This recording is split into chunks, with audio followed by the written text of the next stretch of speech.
Emma, Emma! Victoria's scream tore through the frozen night. Her daughter was gone, vanished into darkness while 100 guests stood useless behind yellow tape. The police called it a runaway. She knew better. A mother always knows.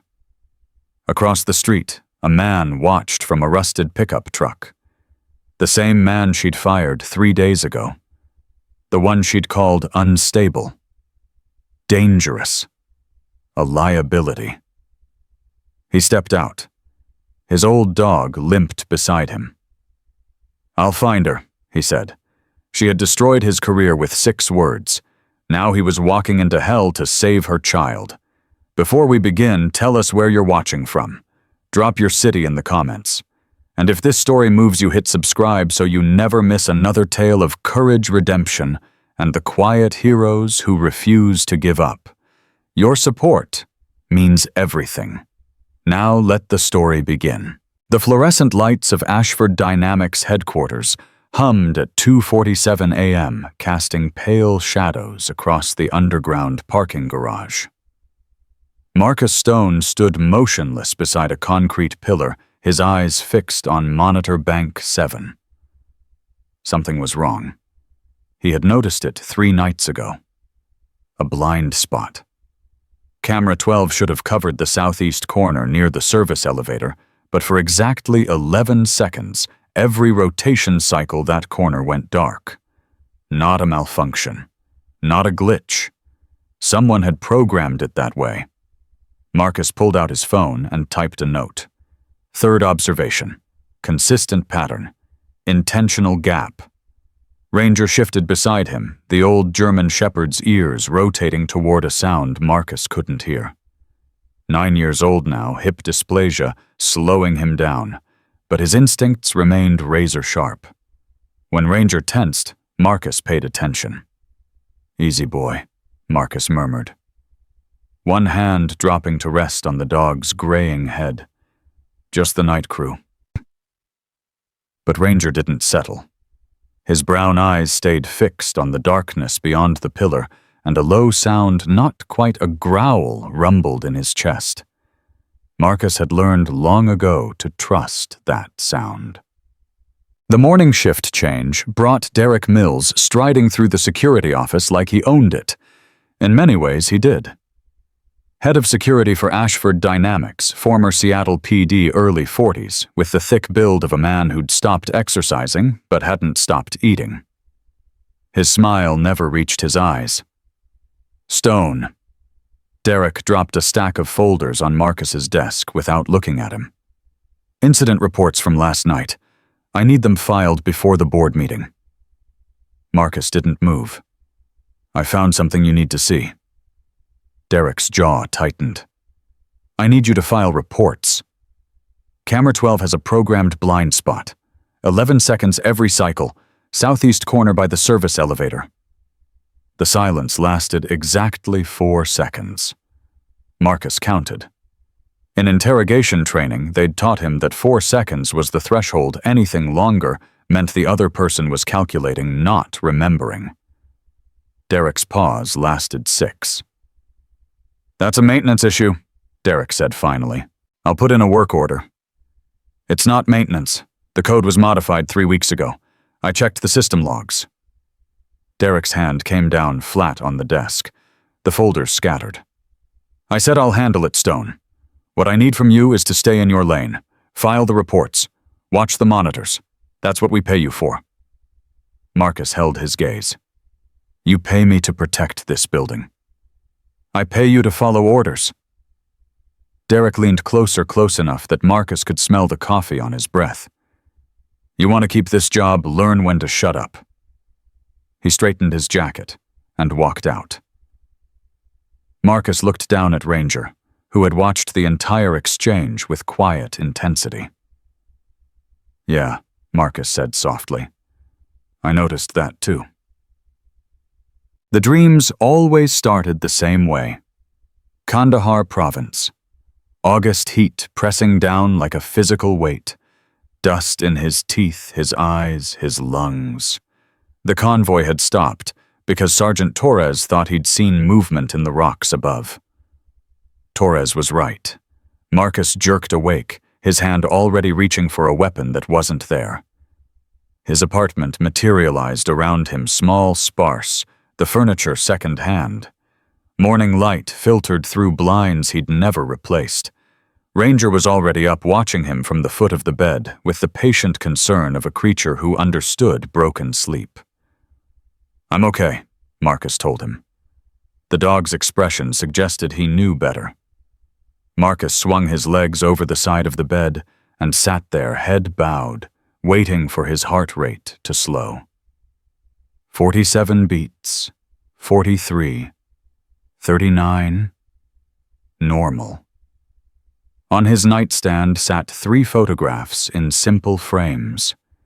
Jackson, Torres, Brennan, the brothers he'd left in the mountains. "I should have been with you," Marcus whispered, the same words he'd spoken every morning for 4 years. "I should have been there." He'd been clearing a building 200 meters away when the ambush hit. By the time he reached the convoy, there was nothing left to save. The Navy gave him a medical discharge. PTSD, they called it. As if a diagnosis could explain the weight that never lifted the debt that could never be paid. Marcus showered, dressed, and clipped Ranger's service vest into place. The vest identified Ranger as a working animal, a psychiatric service dog. What it didn't say was that Ranger had served 3 tours himself, sniffing out IEDs in places too dangerous for human handlers alone. They'd both come home broken. They'd both kept going anyway. "Come on, old man," Marcus said. "One more day." Victoria Ashford's morning began with a phone call that made her want to throw her coffee against the wall. "The board is concerned," her CFO said, his voice carrying the particular tone of a man delivering bad news from a safe distance. "Mitchell is pushing for a vote of no confidence." Victoria pressed 2 fingers against her temple. "Mitchell has been pushing for that since my father died. This time, he has support. Victoria, the quarterly numbers are exactly where I projected they'd be. We're in a growth phase. Growth costs money. He's saying you're in over your head." The words hit like a slap. Victoria forced herself to breathe. In over her head. The same thing Richard used to say, usually right before he put his hands on her. The same thing the lawyers implied during the divorce. The same thing she heard in the silence every time she walked into a boardroom full of men who'd known her father. "Schedule the meeting," Victoria said, her voice perfectly controlled. "I'll handle Mitchell." She ended the call and stood very still for a long moment, staring out the window at the Seattle skyline. Her reflection stared back, dark hair, precisely cut posture, immaculate expression, revealing nothing. She was 36 years old. She'd inherited a company, survived a marriage that nearly killed her, and was raising a daughter largely alone. Some days that felt like strength. Today it felt like exhaustion wearing a good suit. Her phone buzzed. A text from Emma's nanny. "Emma had another nightmare. Wouldn't eat breakfast. Says she doesn't want to go to school." Victoria closed her eyes. "I'll talk to her tonight," she typed back, then added, "Make sure she takes her lunch anyway." The board meeting was in 2 hours. The custody hearing was in 3 weeks. Her daughter was struggling, and Victoria didn't know how to reach her anymore. Some days control was all she had left. Marcus saw the little girl for the first time at 11:23 a.m. He was conducting his standard patrol through the lobby when the elevator doors opened and a woman in her 50s emerged holding the hand of a child who clearly didn't want to be held. "Emma, please?" The nanny's voice carried the particular strain of someone at the end of their patience. "Your mother said to wait in her office." "I don't want to go to her office." Emma's voice was small but stubborn. She's always busy. She has important meetings, sweetheart. Everything is more important than me. The nanny sighed. Marcus recognized that sigh, the sound of someone who agreed, but couldn't say so. Emma was 7, maybe 8. Dark hair like her mother pulled back in a ponytail that had started to come undone. She wore a private school uniform slightly too big for her thin frame, and her eyes carried a wariness that didn't belong on a child's face. Marcus knew that look. He'd seen it on kids in villages overseas, the ones who'd learned too young that the world wasn't safe. Ranger noticed her first. The old dog's posture shifted his attention, focusing on the child with an intensity Marcus hadn't seen in months. Before Marcus could react, Ranger was moving not fast. His hips didn't allow fast anymore, but with unmistakable purpose. "Ranger, wait!" But Ranger had already reached the girl. He sat down directly in front of her, blocking her path, and looked up at her face with the patient steadiness of a creature who had all the time in the world. Emma froze. The nanny reached for her automatically, a protective instinct. "It's okay," Marcus said quickly, moving to join them. "He's a service dog. He won't hurt her." Emma wasn't listening to either of them. She was staring at Ranger with an expression Marcus couldn't quite read. Not fear, not excitement. Something closer to recognition. "He's old," Emma said softly. "He is," Marcus agreed. 9 years. That's pretty old for a German shepherd.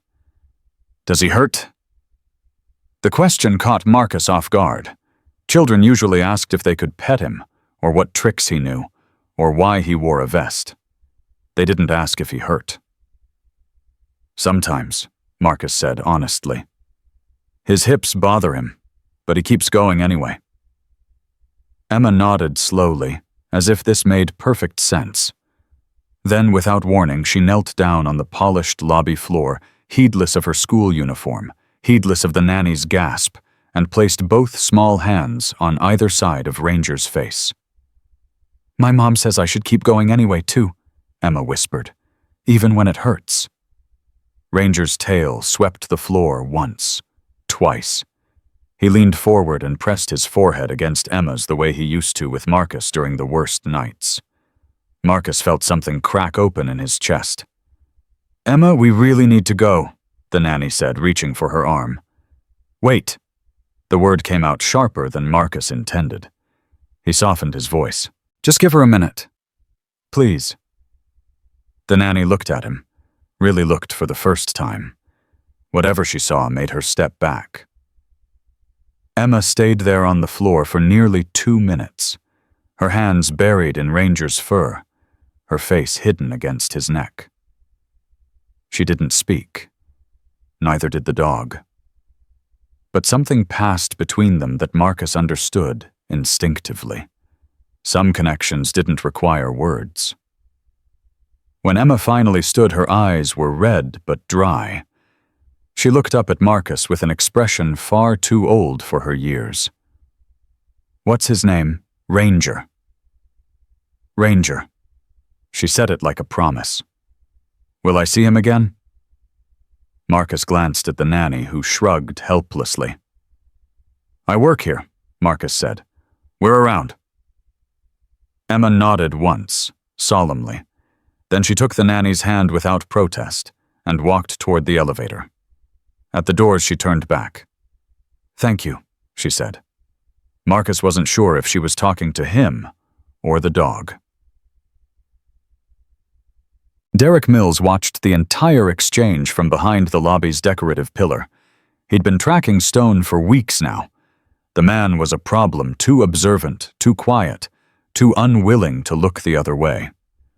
The camera blind spot discovery was exactly what Derek had feared. But this was useful. Derek pulled out his phone and began typing. The message went to Victoria Ashford's executive assistant. "Need to discuss a security personnel issue. Urgent." He attached the file he'd been building for 2 weeks' incident reports, modified to show insubordination manufactured witness statements, a fabricated psych evaluation suggesting PTSD-related instability. It was thorough work. Derek had always been thorough. The message sent Derek allowed himself a small smile. Marcus Stone would be gone by end of business today, and the camera blind spot would remain exactly where Derek needed it. Victoria was reviewing quarterly projections when the email arrived. She read it once quickly, then again more slowly. The words blurred together: potential liability, unstable behavior, PTSD episodes, intimidating a minor in the lobby. A minor. Emma. Victoria's hand trembled as she reached for her phone. She pulled up the lobby security footage, scrubbing to the timestamp Derek had provided. She watched a man in a security uniform approach her daughter, watched a large dog block Emma's path, watched Emma kneel on the floor, her face pressed against the animal's fur. Victoria's heart clenched. Emma hadn't voluntarily touched anyone, human or animal, in months. Not since the divorce. Not since the nightmares started. But Victoria didn't see that. She saw a stranger. She saw a threat.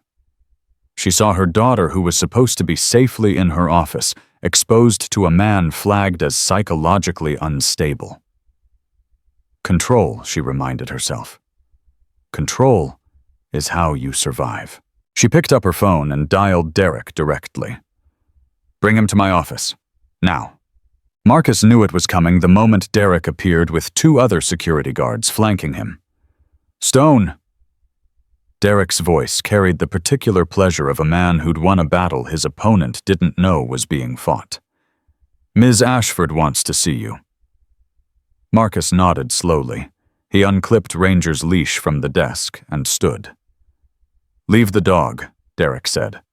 Ranger's a service animal. He stays with me. Derek's eyes narrowed, but he didn't push. Some battles weren't worth fighting when you'd already won the war. The walk to Victoria's office took 4 minutes. Long enough for Marcus to consider what he knew: the camera blind spot, Derek's reaction, the manufactured confrontation. Someone wanted him gone.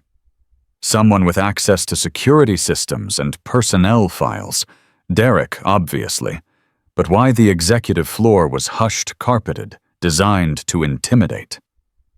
Victoria's assistant, a severe woman in her 60s, waved them through without speaking. Victoria stood behind her desk. She didn't sit. She didn't offer him a seat. Marcus noted the details. The tension in her shoulders, the tightness around her eyes, the way her hands stayed flat on the desk, as if holding herself in place. This was a woman expecting a fight. He had no intention of giving her one. Mr. Stone. Her voice was cold, professionally so. I've received a report detailing multiple incidents of unprofessional conduct during your employment here. May I see the report? That won't be necessary. Marcus waited. You were observed this morning approaching my daughter without authorization. Your behavior was described as intimidating. Your daughter approached my service dog, Marcus said quietly. I kept my distance until she indicated she wanted to interact with him. That's not what the report says. Then the report is lying. Victoria's jaw tightened. Mr. Stone, I've also received documentation suggesting a history of psychological instability, PTSD episodes, insubordinate behavior. Documented by whom? That's confidential. Marcus looked at her, then really looked. He saw the fear beneath the control, the exhaustion beneath the composure. He saw a woman who'd been handed a file and asked to make a decision she didn't have time to question. He could fight this. He could demand to see the evidence, invoke his rights, escalate to corporate legal. He could explain about the camera blind spot, about Derek's suspicious reaction, about the pattern he'd been tracking for weeks. But he could see it in her eyes. She'd already decided. Whatever was happening here, she was too overwhelmed to see it. And pushing her now would only make things worse. "Okay," Marcus said. Victoria blinked. "Okay? You want me gone? I'll go." Silence. Derek shifted behind him, surprised. This wasn't the reaction any of them had expected. Marcus unclipped his company ID and placed it carefully on her desk. His movements were slow, deliberate, unthreatening. "For what it's worth," he said quietly, "your daughter wasn't afraid of me. She was afraid of everything else. My dog knew it. That's why he went to her." Victoria's expression flickered something human, breaking through the professional mask. "Dogs know things we don't," Marcus continued. "They know when someone's hurting, when someone needs help." He paused. "I hope she finds what she's looking for, Ms. Ashford. I hope you both do." He turned and walked toward the door, Ranger padding beside him. "Mr. Stone." He stopped, but didn't turn. Victoria's voice was different now, quieter, less certain. "The report said you were unstable, dangerous, but you're not fighting this." Marcus did turn then, just enough to meet her eyes. "I learned a long time ago that some battles aren't worth winning," he said, "and some battles aren't what they look like." He held her gaze for one moment longer. "I hope you never need someone like me, Ms. Ashford. But if you do, I hope they show up anyway." He walked out. The door closed behind him. The parking garage was empty when Marcus reached it. The day shift had started. Most employees were at their desks. Only the echo of his footsteps and Ranger's clicking nails broke the silence. Marcus headed for his truck, an old F-150 rusted around the wheel wells, but mechanically sound. He'd parked in the far corner away from the camera coverage. Old habit. In combat zones, you never let yourself be watched. He was reaching for the door handle when he heard voices. Marcus froze. Ranger's ears went flat against his head. The voices came from the southeast corner, the blind spot, moving silently. Another old habit, Marcus eased along the wall until he could see without being seen. Two figures stood beside a black sedan. Derek Mills, and a man Marcus didn't recognize. Expensive suit, silver hair, the polished look of corporate money. "The files transfer tonight," Derek was saying. "Once she signs the defense contracts, I'll have everything you need. And the security protocols, already modified. The camera coverage has a gap 11 seconds every cycle. Plenty of time to move the hardware." The other man nodded slowly. "And if she doesn't sign?" Derek's smile was cold. "She'll sign. She's barely holding that company together. One more push, and she'll agree to anything." Marcus didn't move, didn't breathe. Corporate espionage. That's what this was. Derek was selling Ashford Dynamics defense contracts, classified technology government partnerships, millions of dollars in proprietary information. And Marcus had just been fired by the one person who needed to know. He weighed his options. Go to the police. With what evidence? A conversation he'd overheard while trespassing on private property after being terminated. Go back to Victoria. She'd just fired him on Derek's recommendation. She wouldn't believe him now. Go home and forget about it. Marcus looked down at Ranger. The dog looked back, patient, waiting. "Not our problem anymore," Marcus said quietly. "Right." Ranger's tail didn't wag. His eyes held the same steady gaze they'd held in Afghanistan the nights before. Missions, the moments when Marcus had to decide what kind of man he wanted to be. "Yeah," Marcus sighed. "I know." He couldn't walk away. He'd never been able to walk away. Not from his brothers in the mountains, not from strangers in the village, Not from a little girl who touched his dog like it was the first safe thing she'd ever felt. Marcus climbed into his truck, Ranger jumping stiffly onto the passenger seat beside him. He didn't start the engine right away. Instead, he sat there in the silence, watching Derek and the stranger shake hands, watching them part ways, watching the pieces of a puzzle he hadn't asked to solve. His phone buzzed. A text from the VA hospital. Outstanding balance, $2,847. Ranger's surgery consultation, $350. Please contact billing. Marcus closed his eyes. He had no job, no savings, no one waiting at home except a dog who needed surgery he couldn't afford. And somewhere in that building, a little girl with sad eyes was waiting for a mother who didn't have time to see her. "One more day," Marcus said to Ranger. "We just keep going one more day." The engine turned over. The truck pulled out of the garage. But Marcus didn't drive home. He drove to the public library 3 blocks away, found a computer terminal in the back corner, and began to dig. If Derek Mills was hiding something, Marcus Stone was going to find it. That night, Emma Ashford woke up screaming.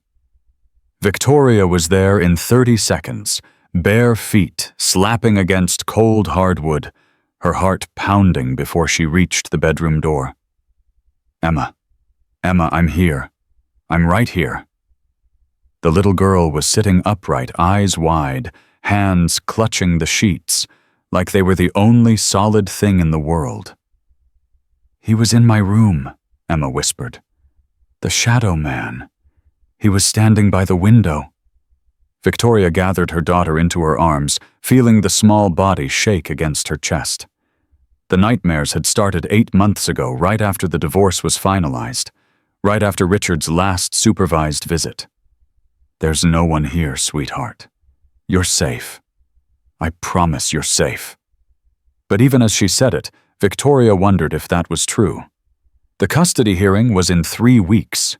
Richard's lawyer had filed a motion claiming Victoria was emotionally absent, that her dedication to the company endangered Emma's well-being, that Richard, the man who'd put Victoria in the hospital twice before she finally left, deserved another chance. The courts didn't know about the hospital visits. Victoria had never filed charges. She'd been too afraid, too ashamed, too convinced that no one would believe her, now that silence was being used against her. "Mommy?" Emma's voice was muffled against Victoria's shoulder. "Yes, baby. Can Ranger come live with us?" Victoria pulled back, confused. "Ranger, the dog, from the lobby. He made me feel safe." The security guard's dog. The one from the report. Victoria felt her stomach tighten with guilt she couldn't quite explain. "That dog belongs to someone else, sweetheart. The quiet man." Emma nodded. "He has sad eyes. Like Ranger. Like me." Victoria didn't know what to say. She held her daughter until the shaking stopped, until Emma's breathing evened into sleep, until the first gray light of dawn began to seep through the windows. But she didn't sleep. She kept thinking about the quiet man with the sad eyes, and the way he'd looked at her when he said, "I hope you never need someone like me," and the terrible feeling that she was about to find out exactly what that meant.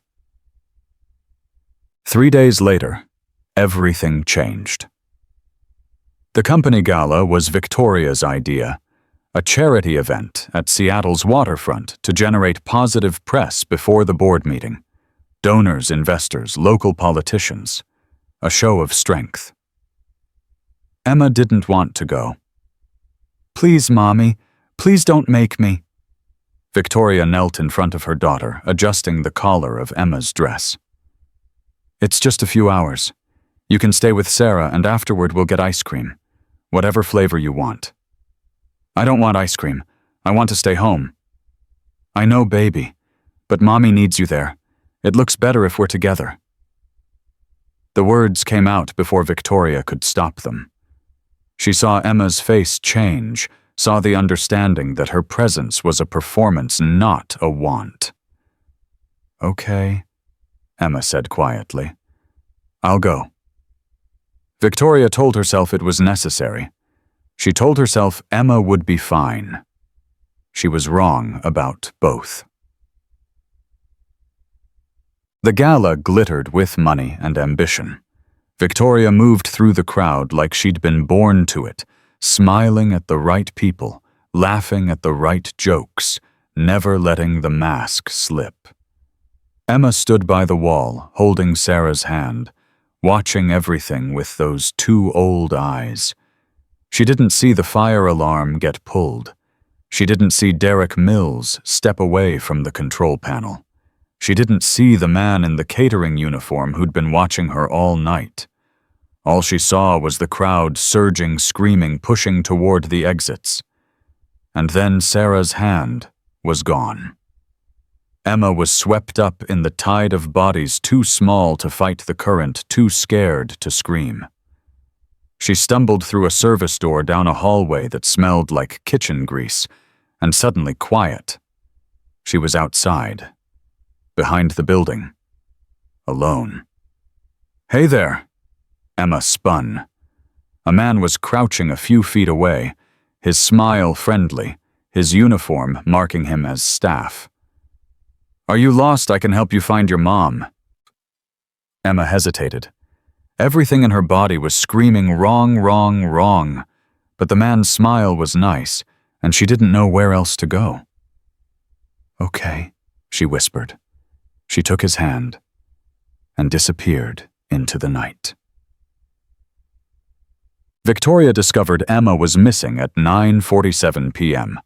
The fire alarm had been a false alarm, electrical glitch, Derek assured her. The crowd had calmed. The gala was resuming. But Emma wasn't there. Victoria found Sarah in the lobby, pale and shaking. "I lost her in the crowd. I tried to find her. I looked everywhere." Victoria's vision tunneled. Sound became distant.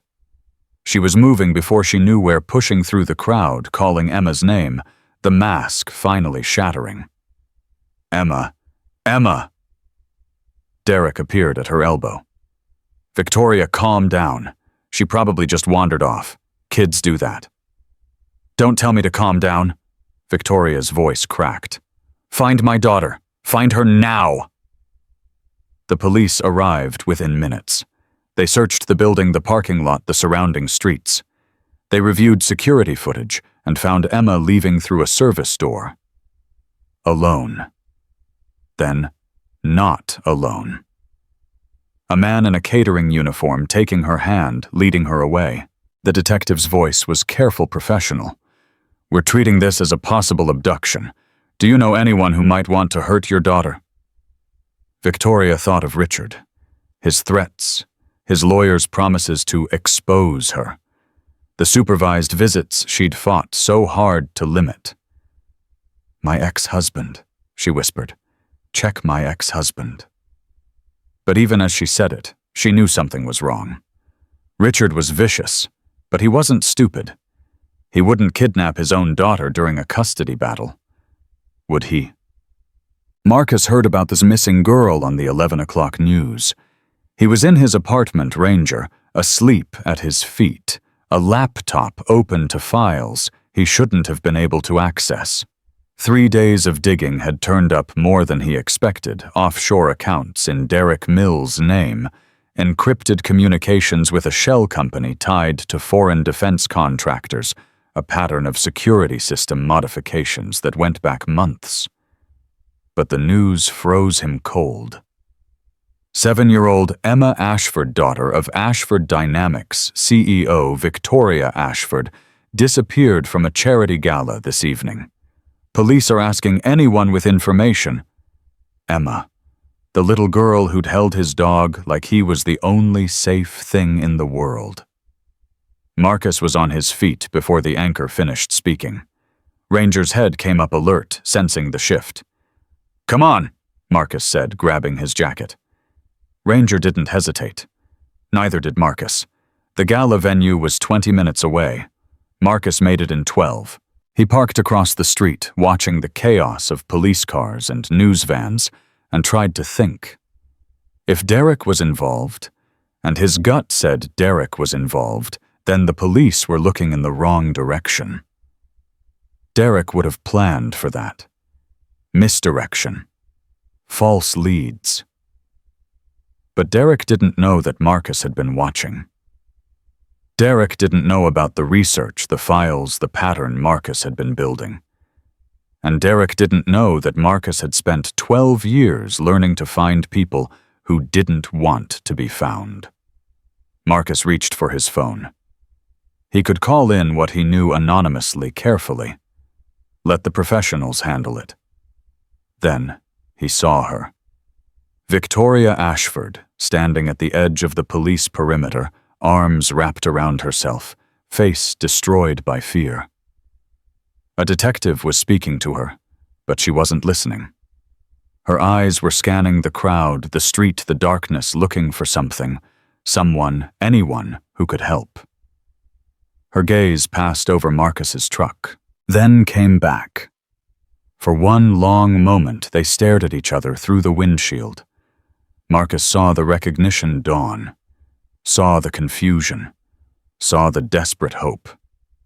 Then Victoria was moving, pushing past the detective, crossing the street toward him.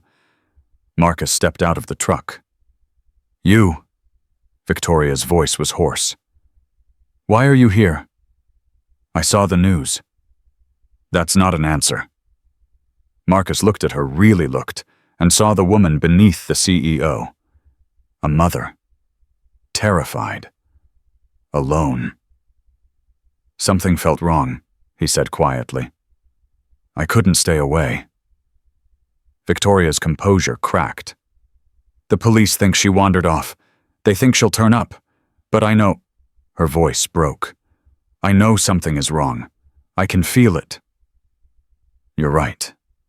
Victoria's eyes widened. "What?" Marcus hesitated.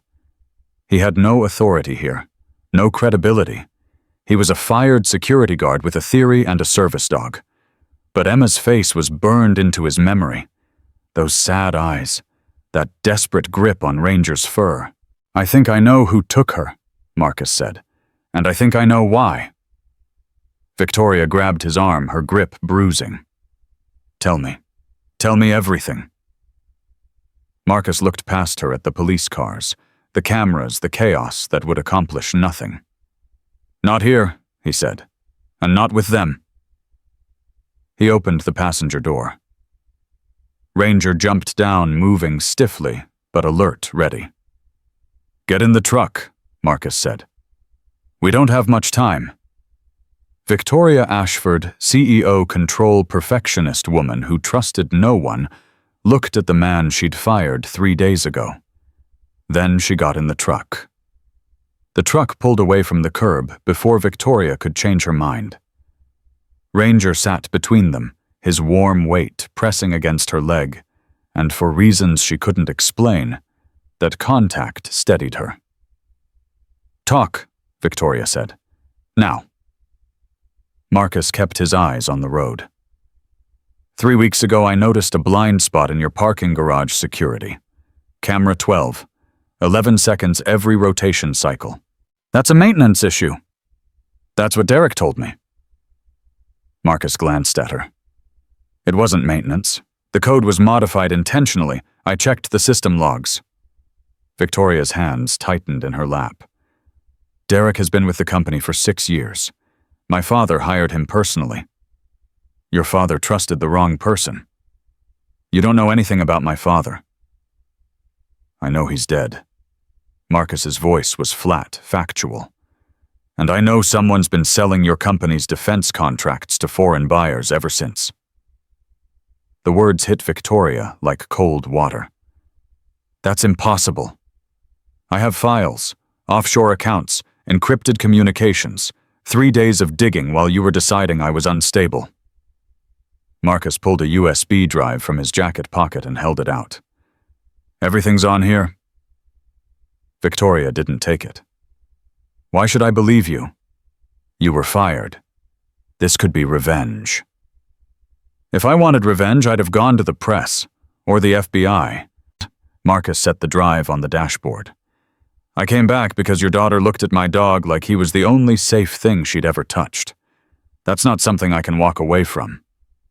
Victoria stared at him. The streetlights painted shadows across his face, revealing nothing but exhaustion and something harder underneath. Determination, maybe. Or just stubbornness too deep to break.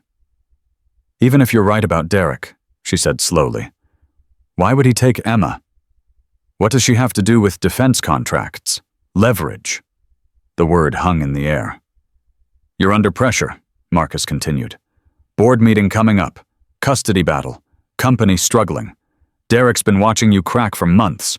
He knows you're close to signing off on a major defense deal, the kind that would give him access to everything he needs.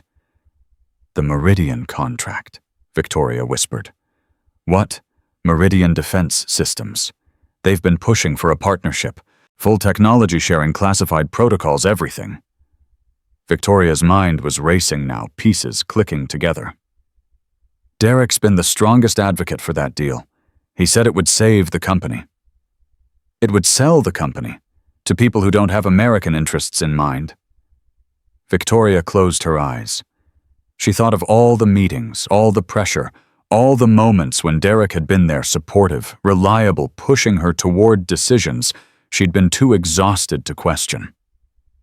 He played me, she said, from the beginning. He played everyone, but right now that doesn't matter. Marcus turned onto the freeway, heading away from downtown. What matters is finding Emma before he gets what he wants. Where are we going? The waterfront, industrial district. How do you know she's there? Marcus was quiet for a moment. Because that's where I'd take her. Close to the water, easy extraction, multiple escape routes. And because Derek's shell company owns a warehouse 3 blocks from the pier. Victoria's heart stuttered. You found that in 3 days. I spent 12 years finding people who didn't want to be found. Marcus met her eyes briefly. Your daughter is still alive, Ms. Ashford, but we're running out of time. Victoria reached for the USB drive. Her hand was shaking. Victoria, she said quietly. My name is Victoria. Marcus nodded once. Hold on, Victoria. This is going to get rough. The truck accelerated into the night. Victoria called the detective 15 minutes later. The conversation did not go well. Ms. Ashford, I understand you're upset, but I need you to stay at the venue. We have procedures. Your procedures are looking in the wrong direction. Victoria's voice was ice. I'm telling you, Derek Mills is involved. Check his financials. Check his communications. Check the warehouse on Pier 47. Ma'am, I can't launch an investigation based on accusations from a terminated employee. Then don't launch an investigation. Send a car to that warehouse and see what you find. Silence on the line. Victoria could hear the detective breathing, weighing his options. I'll send someone to check it out, he said finally. But Ms. Ashford, if you interfere with this investigation. Victoria hung up. They won't get there in time, Marcus said. You know that. I know. Victoria stared out the windshield at the blur of lights. But if something goes wrong, I need it on record that I tried. Nothing's going to go wrong. You can't promise that. Marcus didn't answer. He couldn't. The industrial district rose around them like a maze of shadows and steel. Empty streets, dark buildings, the smell of salt water and diesel fuel seeping through the vents. Victoria's phone buzzed. A text from an unknown number. She read it and stopped breathing. What? Marcus asked sharply. Victoria held up the phone. The message was simple, brutal. Sign the Meridian contract by midnight. Send confirmation to this number. Your daughter comes home. Involve police? She doesn't. Below the text was a photo. Emma sitting on a concrete floor, her face streaked with tears, a newspaper held in front of her with today's date. Victoria made a sound that wasn't quite human. Marcus pulled the truck to the side of the road and took the phone from her trembling hands. He studied the photo with the clinical focus of a man who had seen worse. "She's alive," he said. "That's what matters. They want me to. I know what they want." Marcus enlarged the photo, examining every detail. "Look at the wall behind her. Industrial brick. Water stains near the floor. And there," he pointed to the corner of the image. "That's a shipping label. Partial, but I can see the first 3 numbers.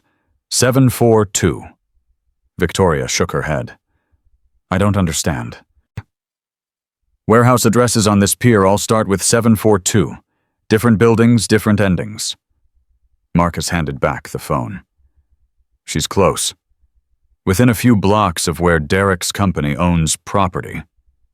"How do you know all this?" "Because I walked this district 2 days ago, mapped every building, every entrance, every exit." Marcus's jaw tightened. "I knew something was coming. I just didn't know it would be this." Victoria stared at him. "You've been planning this, since you were fired." "I've been preparing.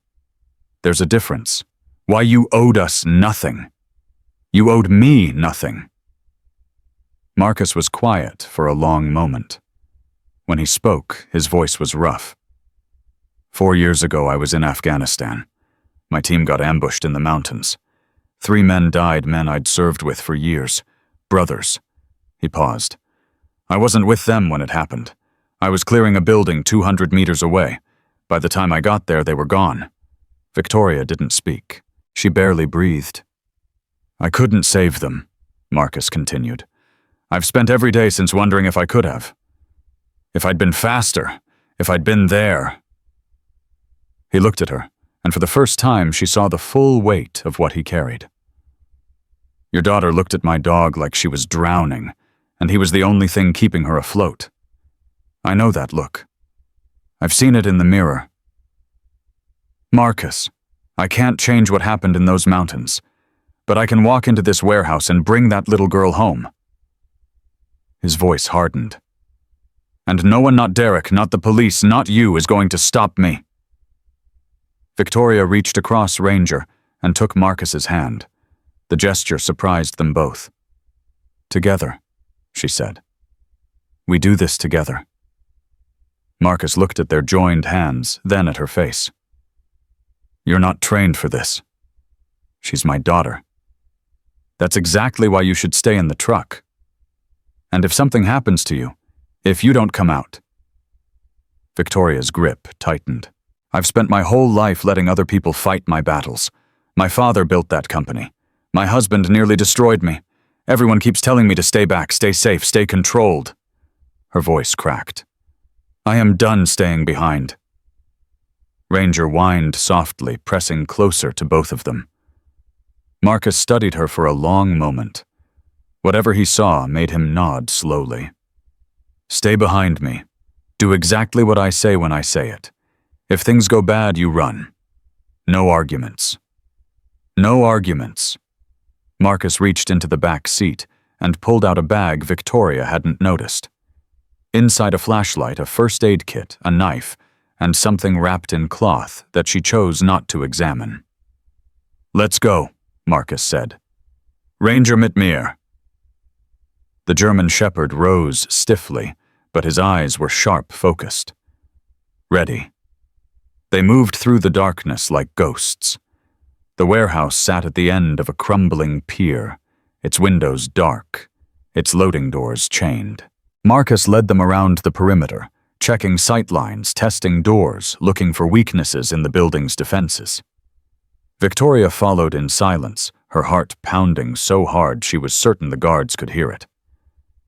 "There," Marcus pointed to a side entrance, partially hidden behind a rusted dumpster. "The chain's been cut and replaced. Someone's been using this door." He pulled the chain free and eased the door open inch by inch. No alarm. No response. Inside, the air was thick with dust and the smell of old machinery. Victoria's eyes adjusted slowly, shapes emerging from the darkness, crates, equipment, the skeletal remains of a business long abandoned. Ranger's ears swiveled forward. He made a soft sound, almost inaudible. "She's here," Marcus breathed. "He's got her scent." They moved deeper into the building, following Ranger's lead. The dog moved with purpose, now his limp forgotten, every instinct focused on the trail. Victoria's phone vibrated. Another message. 45 minutes. She showed it to Marcus. His expression didn't change. "Faster," he said. "Stay close." The sound reached them before they saw anyone, voices low and angry echoing from somewhere ahead. Marcus held up a hand. "Stop." Victoria pressed herself against a stack of crates, barely breathing. Ranger settled into a crouch at her feet, utterly still. The voices became clearer. "Told you she'd cave? Midnight deadline and she's already scared enough to do anything." Derek. Victoria would have recognized that voice anywhere. "What about the ex-SEAL?" Another voice, unfamiliar. "I thought he was dealt with." "Fired 3 days ago. He's nobody. Probably drinking himself to sleep right now." Laughter. Cruel, confident. Victoria's hands curled into fists. She wanted to scream, to charge out and tear Derek apart with her bare hands. But Marcus's hand found her arm, holding her in place. "Not yet," he breathed. "We find Emma first." They circled around the voices, using the shadows and the chaos of abandoned equipment for cover. Ranger led them unerringly, his nose tracking a scent only he could follow. And then there.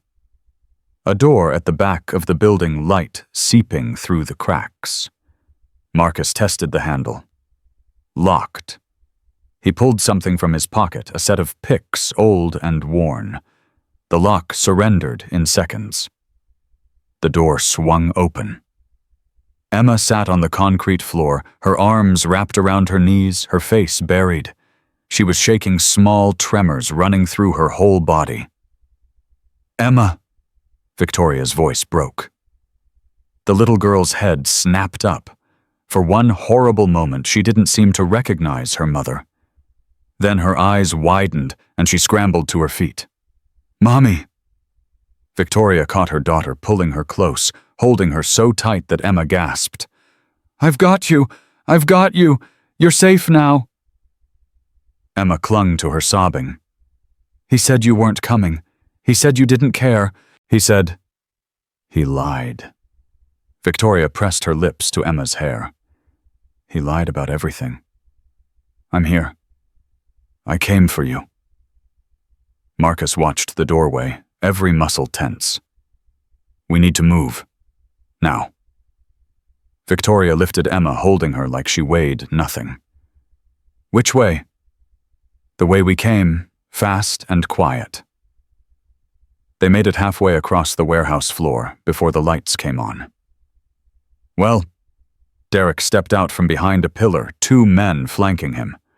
All 3 held weapons. "I have to admit, Stone, I didn't see this coming." Marcus pushed Victoria and Emma behind him. Ranger pressed against their legs, a low growl building in his chest. "Let them go," Marcus said. His voice was calm, almost conversational. "You want the contract signed, you need her alive. You don't need me."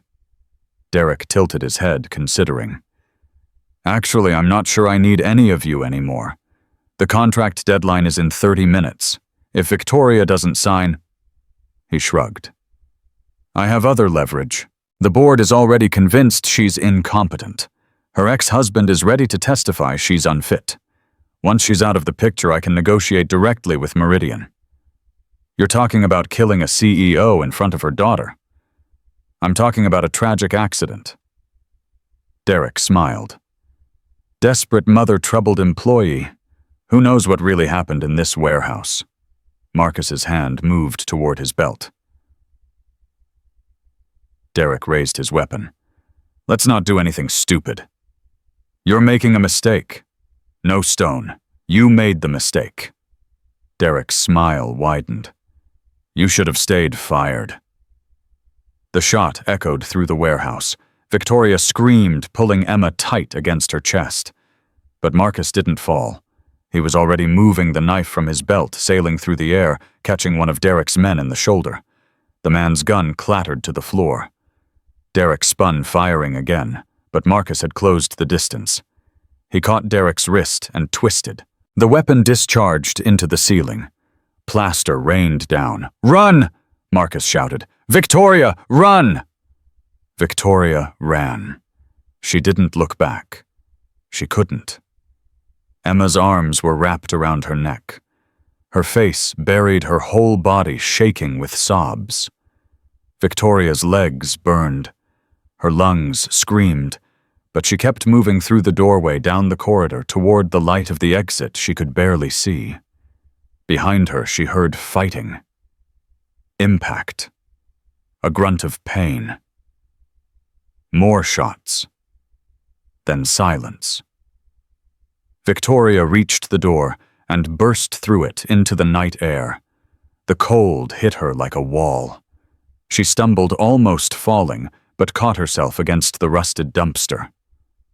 "It's okay," she gasped, holding Emma tighter. "It's okay, baby. We're out. We made it." "Where's the quiet man?" Emma's voice was small, muffled. "Where's Ranger?" Victoria turned to look at the door. Nothing. No sound. No movement. "He's coming," she said. "He's coming. He has to be." The door burst open. Victoria screamed again, shoving Emma behind her, ready to fight, ready to die if she had to. Marcus stumbled through. Ranger at his heels, blood streamed from a cut on his forehead. His jacket was torn. But he was standing. He was alive. "Move!" he gasped. "Police are coming. I can hear the sirens." Victoria grabbed his arm, steadying him. "Derek, down, not dead." Marcus's jaw tightened. "I wanted to kill him, but your daughter was watching." Victoria looked at Emma, who was staring at Marcus with something that might have been wonder. "You came back," Emma whispered. Marcus knelt down, wincing at the pain the movement cost him. Ranger immediately pressed against his side, offering support. "I told you," Marcus said quietly. "Some people don't leave." Emma reached out and touched his face, her small fingers brushing the blood from his cheek. "Your eyes aren't sad anymore," she said. Marcus didn't have an answer for that. But for the first time in 4 years, the weight on his shoulders felt a little lighter. The sirens grew louder.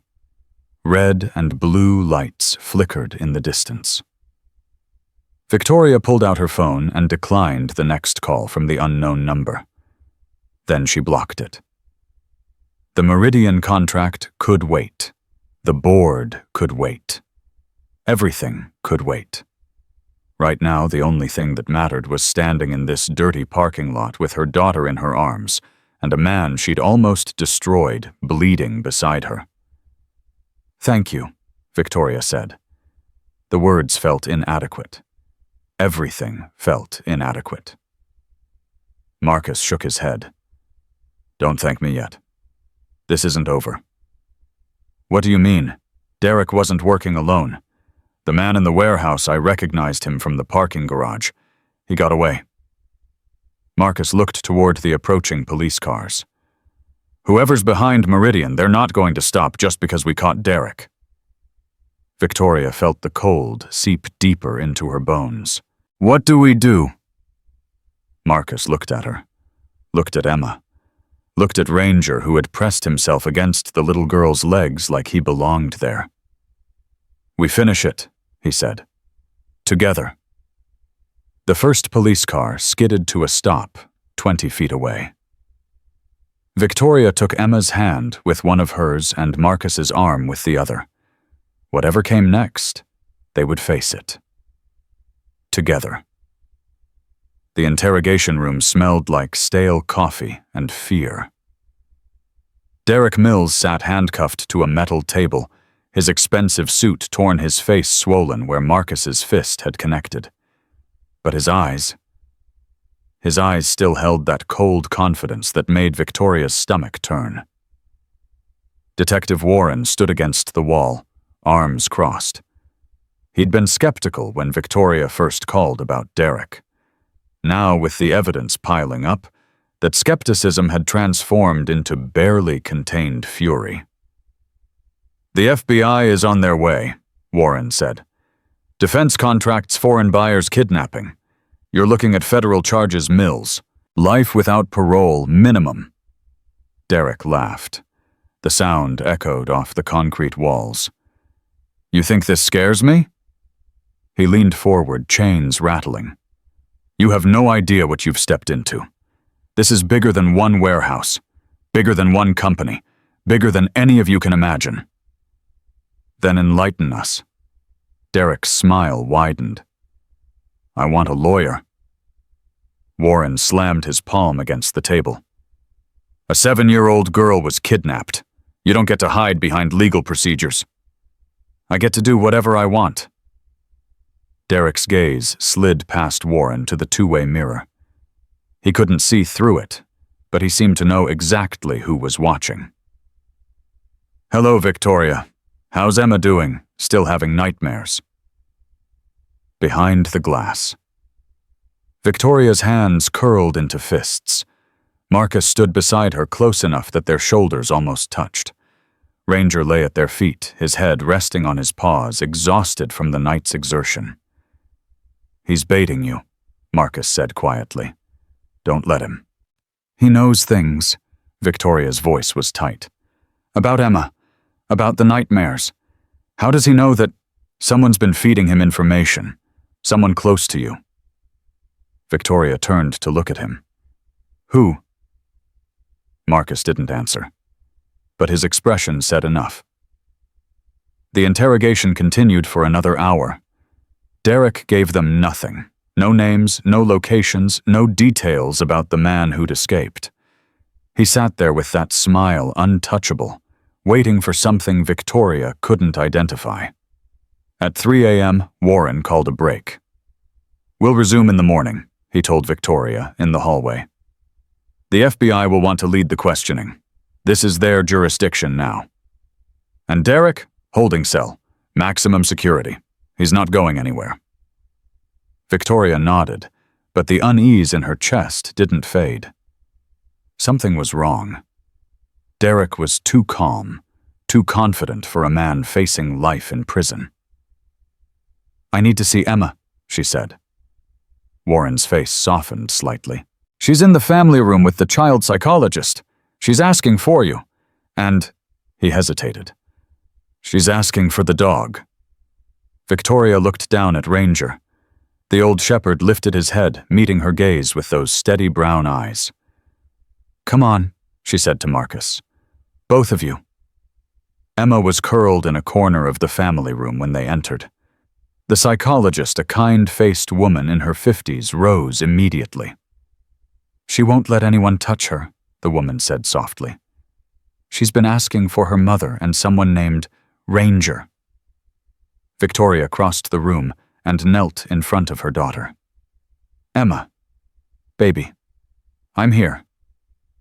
Emma didn't move. Her eyes were open but unfocused, staring at something only she could see. "The Shadow Man," Emma whispered. "He said he'd come back. He said he always comes back." Victoria's heart cracked. "No one is coming back. The bad man is in jail. The police have him." "Not that man." Emma's voice dropped even lower. "The other one. The one with the cold eyes. He told me things, Mommy. Scary things." Marcus moved closer, lowering himself to one knee. Ranger followed, settling beside Emma without being asked. "Emma," Marcus's voice was gentle, careful. "Can you tell me what he looked like, the man with the cold eyes?" Emma's gaze shifted to Ranger.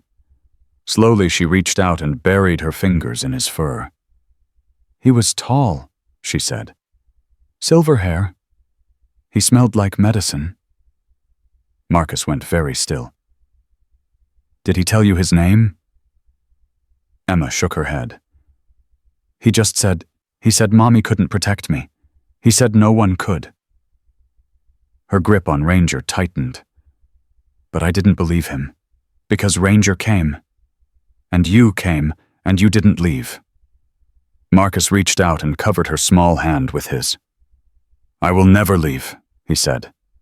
I promise you, Emma. Whatever happens next, I will always come back for you. Emma looked at him for a long moment. Then slowly she uncurled from her corner and climbed into his arms. Victoria watched her daughter, the child who hadn't willingly touched anyone in months, wrap her arms around the neck of a man she barely knew. And something inside her shifted irreversibly. Thank you, Victoria breathed. Marcus held Emma close, his eyes meeting Victoria's over the little girl's head. Don't thank me yet, he said again. The man Emma described, I know him. Victoria's blood went cold. Who is he? His name is Victor Harlan, former CIA, went private about 10 years ago. Marcus's jaw tightened. He's a fixer. When corporations need problems to disappear, they call him. And he's working with Derek. He's working with whoever hired Derek. Marcus stood lifting Emma with him. The little girl didn't protest, her head resting on his shoulder like it belonged there. Meridian Defense isn't just a company, Victoria. It's a front. I've seen operations like this before, foreign governments using American corporations to access classified technology. Victoria felt the ground shifting beneath her feet. You're talking about espionage. I'm talking about treason. Marcus looked at her steadily. Your father built Ashford Dynamics into one of the most valuable defense contractors in the country. Someone decided the easiest way to get access was to destroy it from the inside. Derek. Derek was just the tool. Harlan is the one holding the handle. Victoria pressed her palm against the wall, steadying herself. The FBI won't move fast enough. Harlan knows you rescued Emma. He knows Derek is compromised. Right now, he's either running or regrouping. Marcus paused. My guess is regrouping. Why? Because people like Harlan don't run. They eliminate loose ends. The words hung in the air like a death sentence. What do we do? Victoria asked. First, we get Emma somewhere safe. Somewhere Harlan can't find her. Where? Marcus was quiet for a moment. I know a place, off the grid. A friend from my unit, he owns a cabin in the mountains. No records, no connections to me. Emma can stay there with protection while we handle Harlan. Victoria's eyebrows rose. You want me involved in this? You're already involved. The moment Derek targeted your company, you became part of this. Marcus shifted Emma in his arms. She had fallen asleep, her breathing slow and steady. But more than that, you have something I don't. What? Access to the files, the contracts, the paper trail that connects Meridian to whoever's really pulling the strings. Marcus met her eyes. I can find Harlan, but only you can expose what he's protecting. Victoria looked at her sleeping daughter, at the man holding her, at the dog, who had somehow become their anchor. 48 hours ago, she'd fired Marcus Stone because a falsified report told her he was dangerous. Now she was trusting him with everything that mattered. Okay, she said. What's the plan? The cabin was 4 hours north of Seattle, buried in the Cascade Mountains at the end of a road that didn't appear on any map.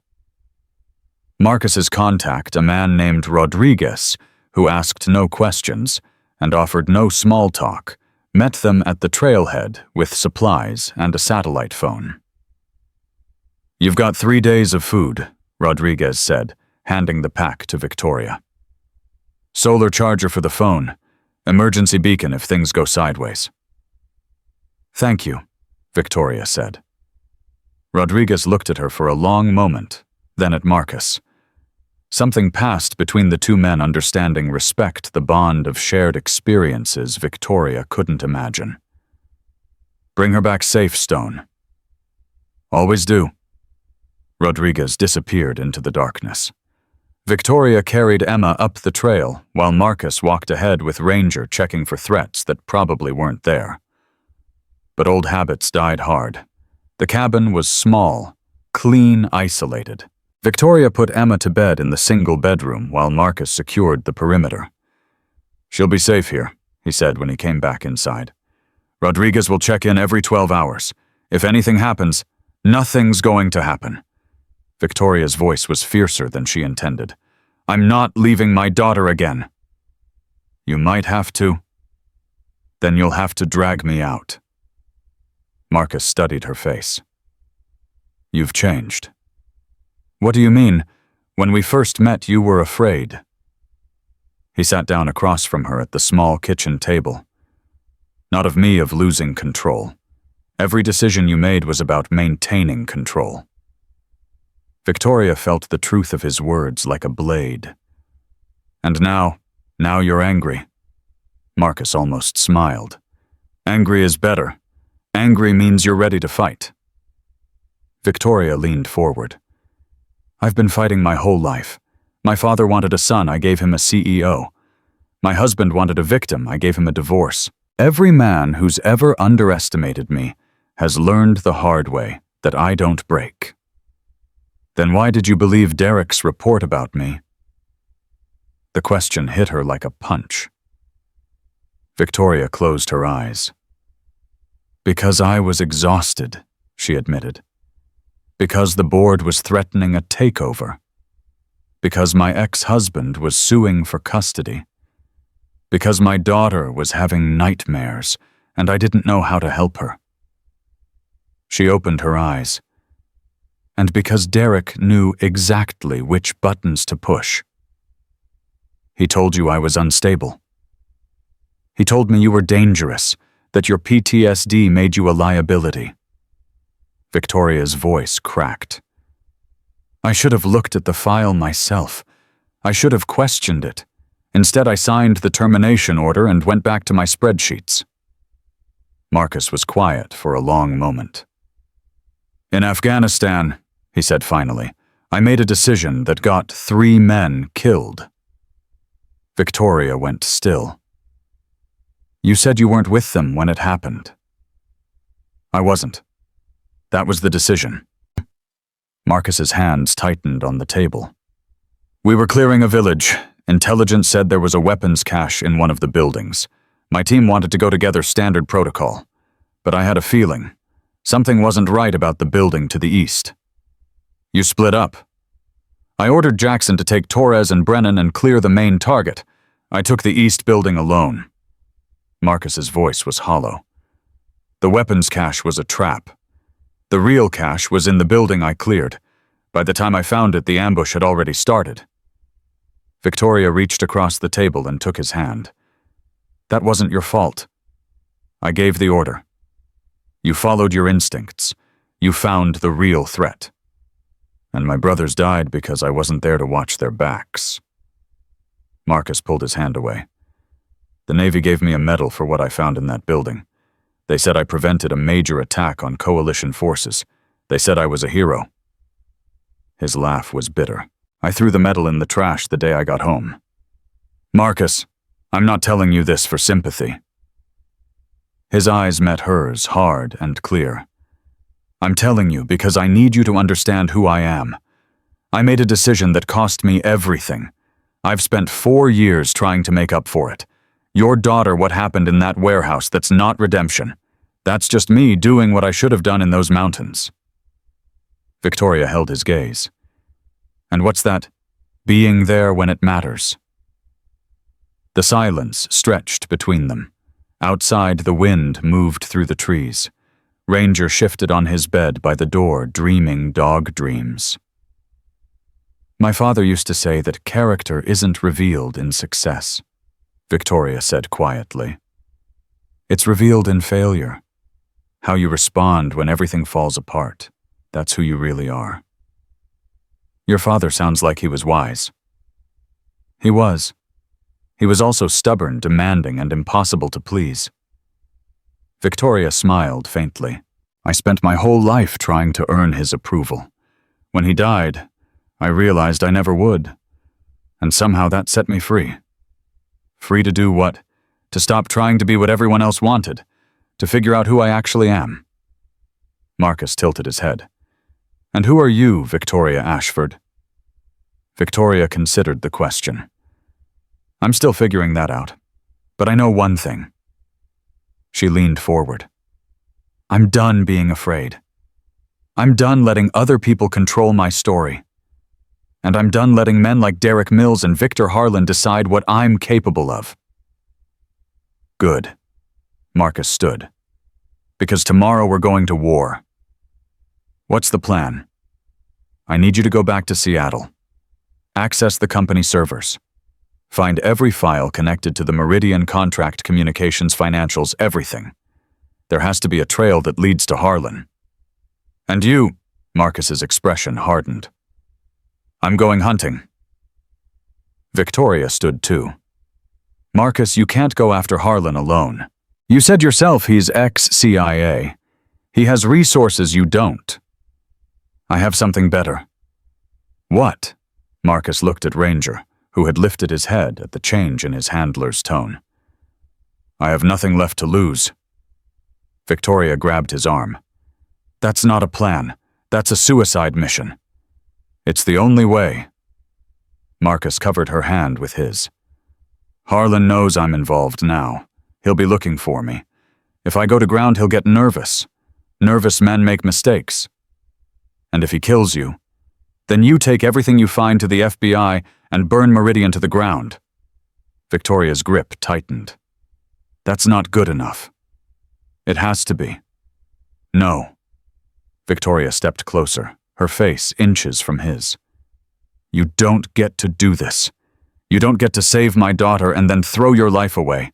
Emma, her voice broke. Emma needs you. She trusts you.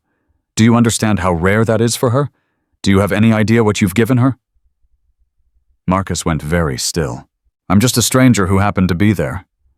You're the first person she's touched in months, the first person she's believed when they said they'd protect her. Victoria's eyes were wet. You made a promise to my daughter tonight. Are you going to break it? The question hung in the air. Marcus looked at her, really looked, and saw not the CEO, not the cold executive who'd fired him, but a mother fighting for her child. A woman who'd learned to build walls so high that no one could climb them. A woman who was right now asking him to stay. I don't know how to do this any other way, he admitted. Then learn. Victoria's voice softened. You spent 12 years learning to find people who didn't want to be found. Spend one night learning to let someone help you. Marcus exhaled slowly. You're not going to let this go? Never. Something shifted in his expression. The hardness didn't disappear, but it made room for something else. Something that might have been hope. Okay, he said. Together. Together. Victoria didn't let go of his arm. Marcus didn't pull away. They stood there in the dim light of the cabin, two broken people holding each other up, while outside the darkness waited. The phone rang at 4 a.m. Marcus was on his feet before the second ring, military instincts overriding exhaustion. Victoria jerked awake from the couch where she'd fallen asleep, heart pounding. Rodriguez, Marcus said, checking the caller ID. He answered. What's wrong? Victoria watched his face change, watched the color drain from his skin. How many? When? Are you sure? He ended the call without saying goodbye. Marcus. Victoria's voice shook. What happened? Marcus looked at her with eyes that had seen too much. Derek Mills is dead. Victoria's legs gave out. She caught herself on the arm of the couch. What? How? Someone got to him in his cell. Made it look like suicide, but Rodriguez has contacts in the department. They're saying the injuries don't match. Harlan. Has to be. Marcus was already moving, gathering supplies. Derek was the only one who could identify him, the only one who could testify to the full scope of the operation. But we know about Harlan. We can't prove anything. Marcus shoved the satellite phone into his pack. Without Derek's testimony, everything we have is circumstantial. My word against a ghost. Victoria's mind raced. The files. If I can access the company servers, Harlan knows that too, which means he's coming for Ashford Dynamics next. The building has security, cameras, guards, all reporting to Derek. Marcus looked at her. Who do you think they're going to listen to, the CEO who was just involved in a kidnapping scandal, or the legitimate chain of command? Victoria felt the trap closing around her. Derek had been more than just a traitor. He'd been a failsafe, a way to maintain control even after everything fell apart.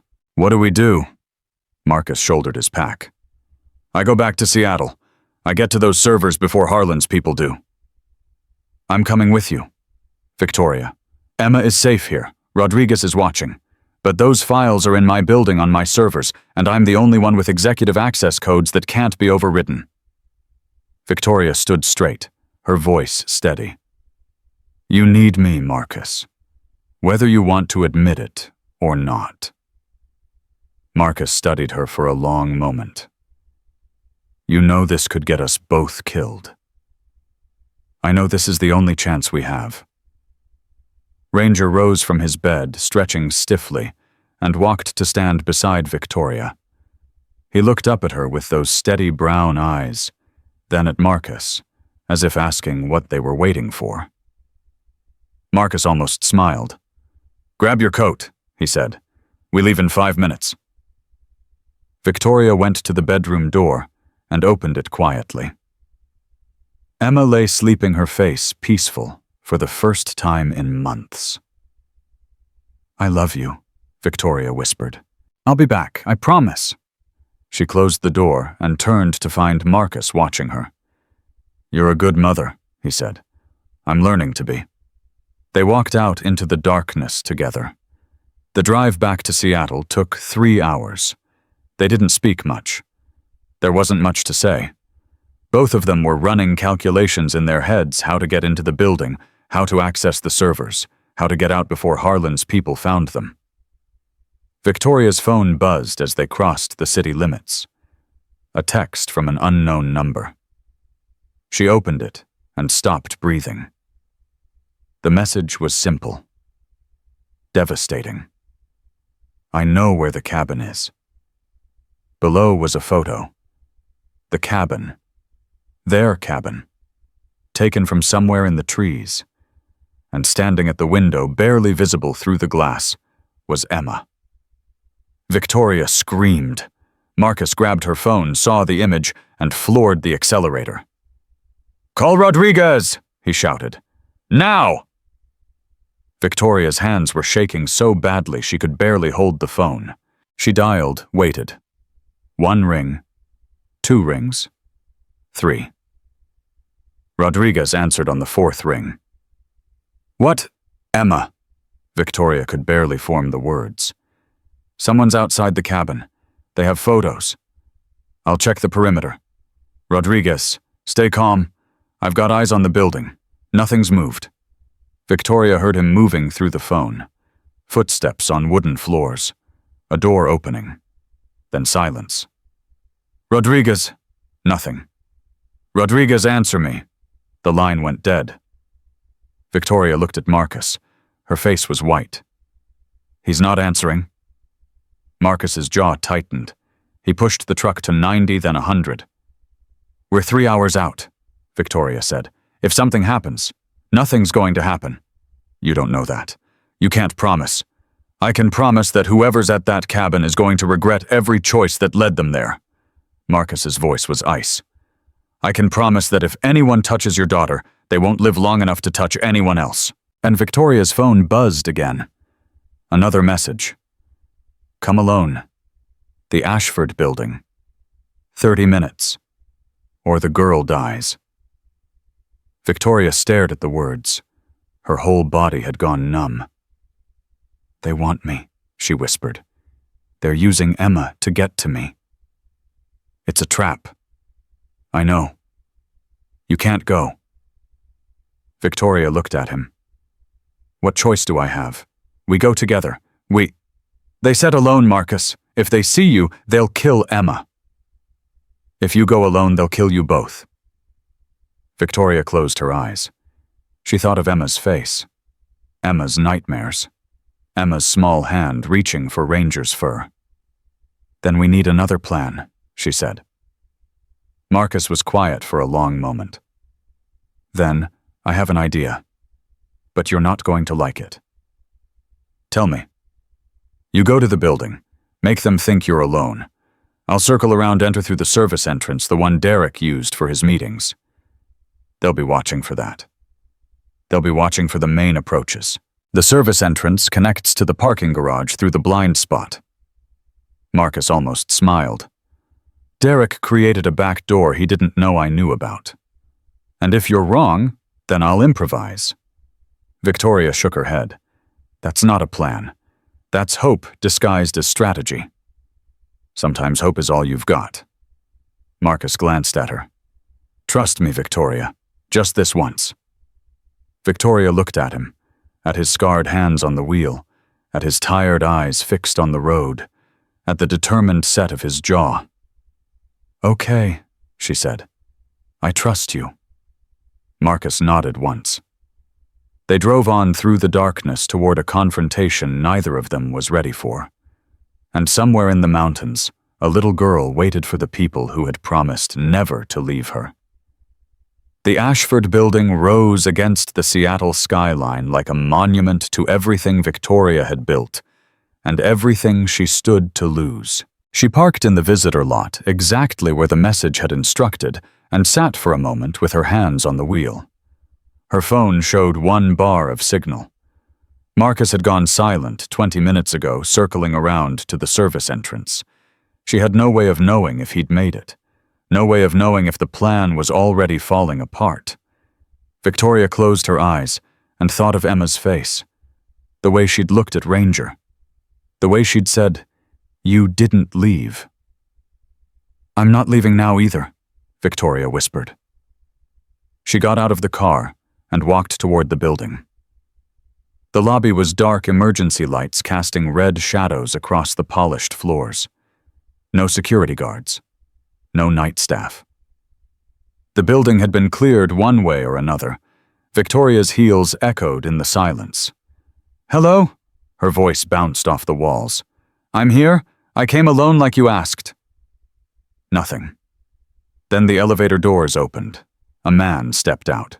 Tall, silver-haired, dressed in a suit that cost more than most people's cars. His eyes were pale blue and utterly empty, like looking into a frozen lake. Victor Harlan. Ms. Ashford. His voice was cultured, almost pleasant. "Thank you for being punctual. It's a quality I admire." Victoria forced herself not to step back. "Where's my daughter? Safe, for now." Harlan walked toward her, hands clasped behind his back. "She's quite remarkable, you know. Most children her age would be hysterical. Emma just sat there watching everything with those quiet eyes. She reminded me of someone." "Who?" Harlan smiled. "Me, at that age, before I learned that sentiment is weakness." Victoria's stomach turned. "What do you want?" "What I've always wanted. Access to Ashford Dynamics defense contracts. The technology your father spent his life developing." Harlan stopped a few feet away. "Derek was supposed to deliver that. He failed. So now I'm dealing with you directly." The FBI knows about Meridian. They know about the shell companies, the foreign buyers. The FBI knows what I want them to know. Harlan's smile didn't waver. "Do you have any idea how many investigations I've buried over the years? How many witnesses have disappeared? How many inconvenient truths have been erased? Victoria felt the cold spreading through her chest. You're insane. I'm efficient. There's a difference. Harlan pulled out his phone and showed her the screen. A live video feed of Emma sitting in a concrete room, her arms wrapped around her knees. One phone call, Ms. Ashford. That's all it takes. Victoria's legs nearly buckled. Please, she's 7 years old. She has nothing to do with this. She has everything to do with this. She's the only thing you care about more than your company. Harlan lowered the phone. Sign the Meridian contract. Transfer full technology access. Do it now, and Emma goes home. And if I refuse, then you'll watch your daughter die on that screen. And then you'll sign anyway, because at that point you'll have nothing left to lose. Victoria's mind raced. Marcus was somewhere in the building. He had to be. But she couldn't see him, couldn't hear him. She was alone with a monster, and her daughter's life hung on whatever she said next. The contract, Victoria said slowly. It's in my office, on the executive floor. I know where it is. Then let me get it. Let me sign it in front of you. But first, Victoria's voice cracked. Let me talk to Emma. Please, I need to hear her voice. Harlan studied her for a long moment. Then he pressed a button on his phone. Emma, Victoria called. Baby, can you hear me? Silence. Then a small voice, fragile and afraid. Mommy. Victoria's tears fell before she could stop them. I'm here, sweetheart. I'm coming for you, I promise. The shadow man said, I don't care what he said. I'm your mother. I will always come for you. Do you understand? Yes, Mommy. I need you to be brave, just a little longer. Can you do that? Emma's voice strengthened slightly. Ranger was brave. I can be brave too. Victoria laughed through her tears. That's my girl. Harlan ended the call. Touching. Now the contract. Victoria wiped her face, straightening her spine. Follow me. They took the elevator to the executive floor. Victoria keyed in her access code, waited for the retinal scan, and stepped into the hallway. Harlan stayed close behind her, close enough that she could feel his presence like a cold draft. Her office was dark. Victoria turned on the desk lamp and moved to her computer. The contract requires digital signature and biometric confirmation, she said, keeping her voice steady. It will take a few minutes to load. I have time. Victoria began typing. Her fingers moved automatically through the login sequences, the security protocols, the file structures she knew better than her own heartbeat. But her eyes weren't on the screen. They were on the reflection in the window behind her desk. A shadow moved in the hallway. Marcus. Victoria's heart jumped. She forced herself to keep typing to give no sign that anything had changed. You know, Harlan said conversationally, your father and I met once, years ago at a defense conference in Washington. He was so proud of what he'd built, so certain that his technology would protect American interests. My father was a patriot. Your father was naive. He believed in systems and institutions, in the goodness of the people at the top. Harlan's smile turned cold. I believe in leverage. It's much more reliable. The shadow in the hallway moved closer. Victoria's fingers hovered over the keyboard. The file is loading. 30 more seconds. Take your time. Victoria glanced at the window again. Marcus was almost in position just outside the office door.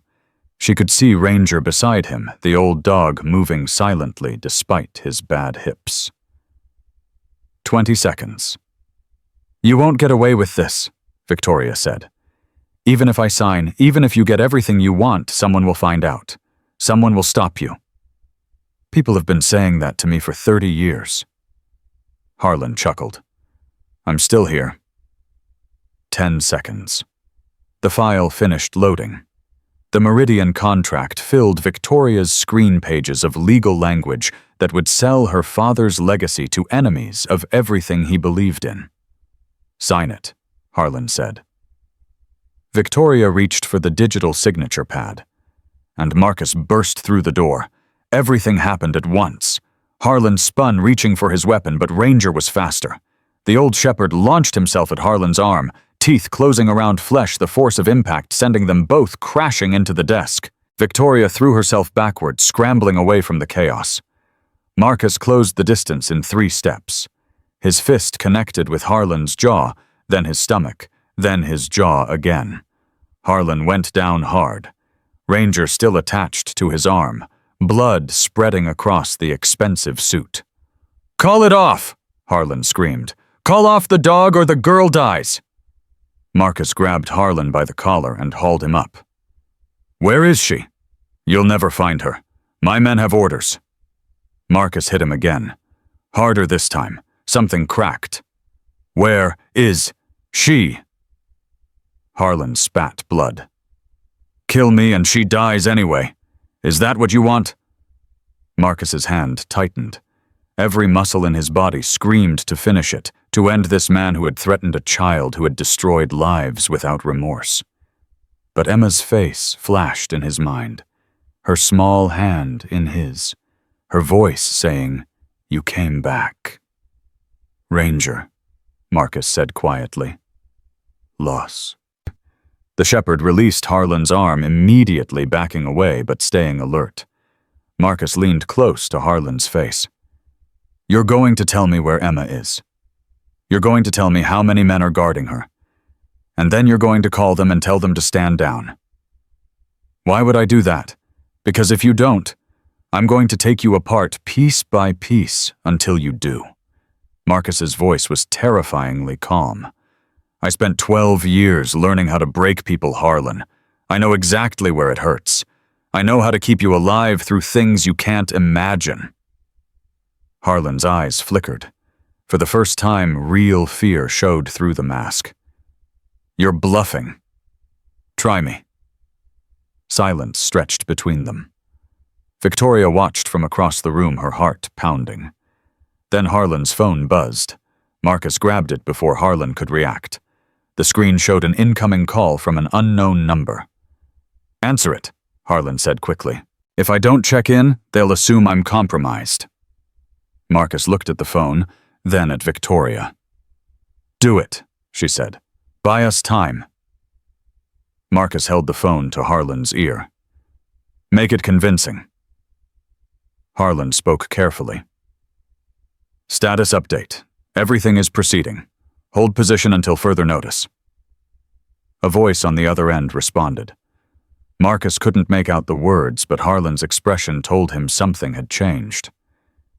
"Understood," Harlan said. "I'll handle it." The call ended. "What was that?" Marcus demanded. Harlan's smile returned thinner, now desperate. "That was my insurance policy. Your friend Rodriguez.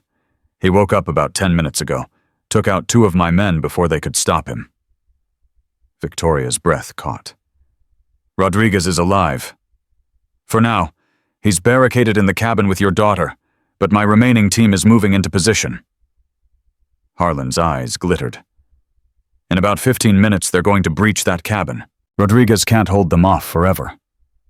Marcus's mind raced. 15 minutes. 4 hours to the cabin minimum. "You're lying." "Call and find out." Harlan nodded toward Victoria. "You have the satellite phone number. Go ahead." Victoria pulled out her phone, dialed with shaking fingers. 3 rings. Then Rodriguez's voice strained and breathless. "Victoria, Rodriguez, Emma, is she?" "She's okay. I've got her in the back bedroom. But there are men outside. 4, maybe 5. I've held them off so far, but..." Gunfire crackled through the phone. "I'm running low on ammunition." "Hold on. We're coming." "You're 4 hours away. I don't have 4 hours." Victoria looked at Marcus. Her face was white. Marcus grabbed Harlan's phone and scrolled through the contacts. There a number labeled only team. Call them off, Marcus said. Why would I? Marcus pressed his thumb against Harlan's wounded arm. Hard.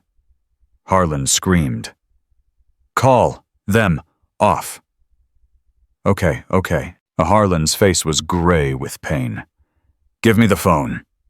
Marcus held it up, ready to end the call at the first wrong word. Harlan spoke through gritted teeth. Abort mission. Return to extraction point. That's an order. Silence on the other end. Then, sir, we're in position. 2 minutes to breach. I said abort. The operation is compromised. Get out now. More silence. Marcus could hear voices conferring. Understood. Team moving to extraction. The call ended. Marcus kept his grip on Harlan. If you're lying, call your friend. Verify. Victoria was already dialing. Rodriguez answered on the first ring. They're pulling back, he said, disbelief in his voice. I don't know why, but they're leaving. Victoria sagged against the desk. Thank God. Emma. Scared but unharmed. She's asking for Ranger. Victoria laughed through her tears. Tell her we're coming. Tell her it's over. She ended the call and looked at Marcus. It worked. Marcus didn't release Harlan. It's not over yet. What do you mean? He's got files, information, the whole network that made this possible. Marcus looked at Harlan with cold calculation. We let him go. He disappears. Sets up somewhere else. Does this again to someone else's family.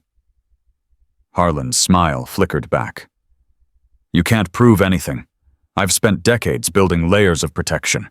By the time your FBI friends untangle it, I'll be on a beach in a country with no extradition treaty. Marcus pulled his phone and pressed record. Then let's make sure they have something to untangle. What are you doing? Getting a confession. Marcus showed Harlan the screen. Everything you just said. The operation, the contracts, the kidnapping. All recorded. Harlan's face went pale. That's inadmissible. You coerced. I don't care about court. Marcus leaned close. I care about making sure everyone knows who you are. Every intelligence agency, every defense contractor, every government that ever considered working with you. By the time this recording makes its rounds, you won't be able to buy a cup of coffee without someone recognizing your face. Harlan's mask cracked. For the first time, Victoria saw the man underneath not a mastermind, just a predator who had finally encountered something he couldn't control. You wouldn't. Watch me. Marcus pulled out zip ties and secured Harlan's hands behind his back. The older man didn't resist. The fight had gone out of him. Victoria, Marcus said. Call the FBI. Tell them we have a gift for them. Victoria made the call. 20 minutes later, the building was surrounded by federal vehicles. Agent Morrison was the first through the door. She was tall, black, late 40s, with the bearing of someone who had seen everything and was surprised by nothing. She took in the scene, Harlan bleeding on the floor, Marcus standing guard Victoria at her desk, and nodded once. Mr. Stone. Ms. Ashford, you've been busy. We need transport to the Cascade cabin, Marcus said. Now. We have a situation there too. Rodriguez held off Harlan's team. They've retreated, but Emma is still there. She needs her mother. Morrison considered for a moment. I can have a helicopter ready in 10 minutes. Make it 5. Morrison almost smiled. Yes, sir. The helicopter ride took 45 minutes. Victoria spent every second of it staring out the window, counting the miles, willing the aircraft to move faster. Marcus sat beside her Ranger at their feet. The dog was exhausted, his breathing heavy, but he refused to rest. He kept his eyes on Victoria as if sensing her distress.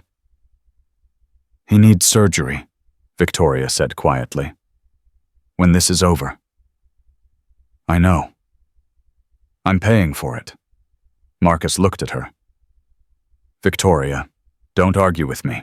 He saved my daughter's life. Twice. Victoria's voice broke. Let me do this. Please. Marcus was quiet for a long moment. Then he reached over and took her hand. Okay, he said. The cabin came into view just as dawn broke over the mountains. Rodriguez was waiting on the porch, a rifle across his knees, exhaustion written across his face. Victoria was out of the helicopter before it fully touched down. She ran across the clearing up the steps through the door. Emma was sitting on the bed wrapped in a blanket, her eyes red from crying. Mommy. Victoria caught her daughter in her arms and held on like she would never let go. I'm here, baby. I'm here. It's over. It's really over. Emma sobbed against her shoulder. I was so scared. The shadow man, his friends came, but Rodriguez wouldn't let them in. And I kept thinking about you and the quiet man and Ranger and… Shh, I know. The door opened behind them. Marcus stepped inside, Ranger limping at his heels. Emma's face transformed. She pulled away from Victoria and threw herself at Marcus with a force that nearly knocked him over. You came back. Emma's voice was muffled against his chest. You promised, and you came back. Marcus knelt down, bringing himself to Emma's level. His eyes were wet. I told you, he said softly. Some people don't leave. Emma looked at Ranger, who had collapsed on the floor, panting heavily. Is he okay? He's tired. We're all tired. Marcus smoothed Emma's hair back from her face. But we're together now. That's what matters. Victoria watched her daughter with the man she'd fired less than a week ago. She watched Ranger, who had given everything he had and more. She watched Rodriguez, who had nearly died protecting a child he barely knew. And she understood finally what her father had been trying to teach her all those years. Strength wasn't about control. It wasn't about walls or distance or never letting anyone see you vulnerable. Strength was knowing when to trust, when to let people in, when to accept that you couldn't do everything alone. Victoria crossed the room and put her hand on Marcus's shoulder. Thank you, she said. The words felt inadequate, but she didn't know what else to say. Marcus looked up at her. For what? For everything. For coming back when you had no reason to. For risking your life for my daughter. For… She stopped searching for the right words. For reminding me what it means to be human. Marcus stood slowly, Emma still clinging to his hand. You already knew, he said. You just forgot for a while. Victoria smiled through her tears. Then thank you for helping me remember. Rodriguez appeared in the doorway. FBI just called. Harlan's in federal custody. They've frozen all of Meridian's assets and issued warrants for the entire network. It's really over, Victoria breathed. It's really over. Emma tugged on Marcus's sleeve. Does this mean you don't have to fight anymore? Marcus looked at her, then at Victoria, then at Ranger, lying exhausted on the floor. Yeah, he said quietly. I think it does. Emma's face lit up. Then can Ranger come live with us? Please. He protected me, and he's tired, and he needs a family, and… Emma, Victoria started. Please, Mommy, please. He doesn't have anyone else. Victoria looked at Marcus. I think Ranger already has someone. He does, Marcus agreed. But maybe… He hesitated, something vulnerable crossing his face. Maybe family doesn't have to mean just one person. Victoria felt her heart shift. What are you saying? I'm saying I spent 12 years believing I didn't deserve a home, didn't deserve people, didn't deserve anything except the next mission. Marcus's voice was rough. But your daughter taught me something. What? That sometimes the bravest thing you can do is let someone love you. Emma looked between them, her face hopeful. Victoria reached out and took Marcus's other hand. Then stay, she said. Not for a mission. Not because we need protecting. Just stay, because we want you here. Marcus's throat worked. He'd faced enemy fire, survived ambushes, watched brothers die in his arms. None of it had prepared him for this. I don't know how to do this, he admitted. Families, normal life. I don't know if I can. Neither do I, Victoria said. But we can figure it out together. Emma squeezed his hand. Please. Marcus looked at the little girl who had trusted him when she couldn't trust anyone else. At the woman who had learned to let go of control. At the dog who had given everything to keep them safe. And for the first time in 4 years, the weight on his shoulders lifted. Okay, he said. I'll stay. Emma threw her arms around him. Victoria joined them, and for a long moment they stood there in the cabin, the three of them holding each other up. Outside, the sun rose over the mountains. Ranger lifted his head tail, wagging weakly. Home. 3 months felt like a lifetime and a heartbeat all at once. Victoria stood at her office window, watching the Seattle skyline shift from gray to gold as the sun began its descent. The same window, the same view, but everything else had changed. Her phone buzzed. A text from Emma. Marcus says dinner is at 6. He's making pasta. Ranger already stole a meatball. Victoria smiled. 3 months ago, Emma wouldn't text anyone. Wouldn't speak to anyone except in whispers. Now she sent messages filled with exclamation points and emoji hearts, chronicling her days with the enthusiasm of a child who had finally learned that the world could be safe. Victoria typed back, "Tell Ranger to save some for me." She gathered her things and headed for the elevator. The building felt different now, lighter somehow, though nothing physical had changed. The same corridors, the same fluorescent lights, the same hum of computers and muffled conversations. But Derek was gone. Harlan was in federal custody awaiting trial. The Meridian contract had been voided, its principals scattered across international jurisdictions. And Victoria was still standing. Ms. Ashford, she turned. Sarah Mitchell, the nurse from the hospital, the one who'd been there the night Marcus saved the surgery, stood in the hallway holding a folder. Sarah? I didn't expect to see you here. I transferred to the corporate wellness program last month. Sarah smiled.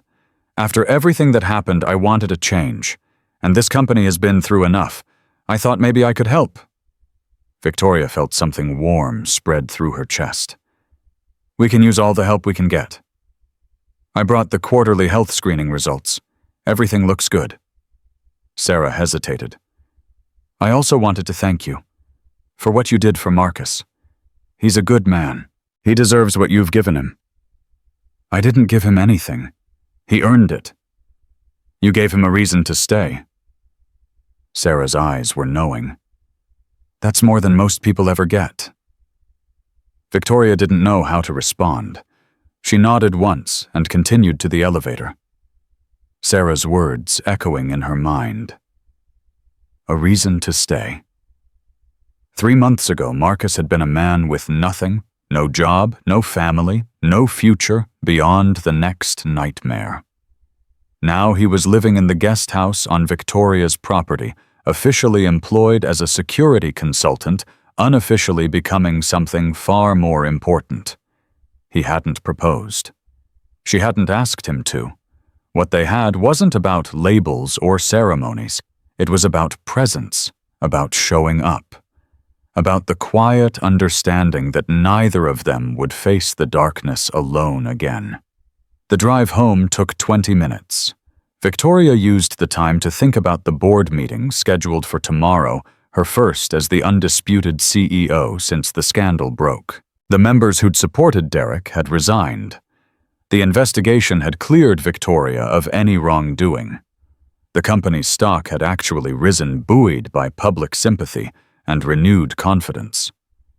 but none of that mattered as much as the light in the windows when she pulled into the driveway. Marcus met her at the door.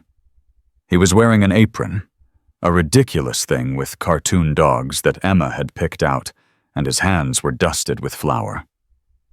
"You're late," he said, but his eyes were smiling. "Traffic." Victoria rose on her toes and kissed him. "How was your day?" "Productive," Rodriguez called. "He's finishing up physical therapy next week." "That's wonderful." "He wants to come work for us. Says he's tired of mountains and ready for city life." Victoria laughed. Rodriguez, who had nearly died protecting Emma, who had refused to leave even when the bullets were flying. Of course, he wanted to stay connected. "Tell him yes," she said. "We'll find him something." "Already did. Ready?" Marcus took her coat. "Come on. Emma's been waiting to show you something." They walked through the house together past the living room where Ranger lay stretched across his orthopedic bed, past the kitchen where pasta sauce bubbled on the stove to the backyard, where Emma stood with something clutched in her hands. "Mommy, look." Victoria knelt down as Emma thrust a piece of paper toward her. It was a drawing crude but recognizable. 3 figures standing together, a 4th figure with 4 legs beside them. Above their heads, Emma had written in careful letters, "My family." Victoria's vision blurred. "That's you," Emma said, pointing to the tallest figure. "And that's Marcus, and that's me, and that's Ranger." "It's beautiful, sweetheart." "I made it at school. Mrs. Patterson said we should draw our families. Some kids have big families with lots of people, but I like ours." Emma looked up at her mother with those serious eyes. "Is it okay that it's small?" Victoria pulled her daughter close. "It's perfect. Small doesn't mean less. It just means everyone matters more." Emma smiled a real smile, the kind Victoria had almost forgotten existed. "Can we put it on the refrigerator?" "We can put it anywhere you want." They went inside together. Marcus had finished the pasta, arranging plates on the kitchen table, with the careful attention of a man who still couldn't quite believe this was his life. Ranger hauled himself up from his bed and limped over to join them. The surgery had been successful. His hips would never be perfect, but the pain was manageable now. He moved slower than before, rested more often, but his spirit remained unbroken. "Sit," Marcus said, pointing to Ranger's spot beside Emma's chair. The dog obeyed immediately, settling down with a contented sigh. They ate together as the last light faded from the windows. Emma talked about school, her new friend Sophie, the science project. They were planning the book they were reading about a dog who traveled across the country to find his family. "It's kind of like Ranger," Emma said. "He found us, didn't he?" Marcus glanced at Victoria. "I think we found each other." After dinner, Emma insisted on reading to Ranger before bed. She'd taken to this ritual in the past month, sitting on the floor with a picture book, while the old dog rested his head on her lap. "He likes the stories," Emma explained seriously. "He told me." "Dogs can't talk," Victoria said gently. "Not with words, but he talks with his eyes, like Marcus does sometimes." Victoria looked at Marcus, who was watching Emma with an expression she couldn't quite name. Love, certainly. But something else too, wonder, perhaps. The wonder of a man who had spent 4 years believing he didn't deserve this. "She's right," Marcus said quietly. Ranger always did talk with his eyes. Emma took her book and headed for the living room, Ranger following faithfully behind. Victoria and Marcus stood in the kitchen alone for the first time that evening. "The board meeting is tomorrow," Victoria said. "I know. I've been thinking about something." Marcus waited. "I want to start a foundation. Use company resources to fund programs for veterans' mental health support service, dog training, job placement. All the things that should exist but don't." Marcus was quiet for a long moment. That's a big undertaking. I have help. Victoria reached for his hand. I was hoping you'd run it. Me, who better you understand what these men and women go through? You've lived it. Victoria squeezed his fingers. You saved my daughter, Marcus. Let me help you save others. Marcus looked away. She could see the battle playing out across his face, the old doubts, the survivor's guilt, the voice that whispered he didn't deserve good things. I'm not a leader, he said finally. I'm just a guy who couldn't walk away. That's exactly what a leader is. Victoria stepped closer.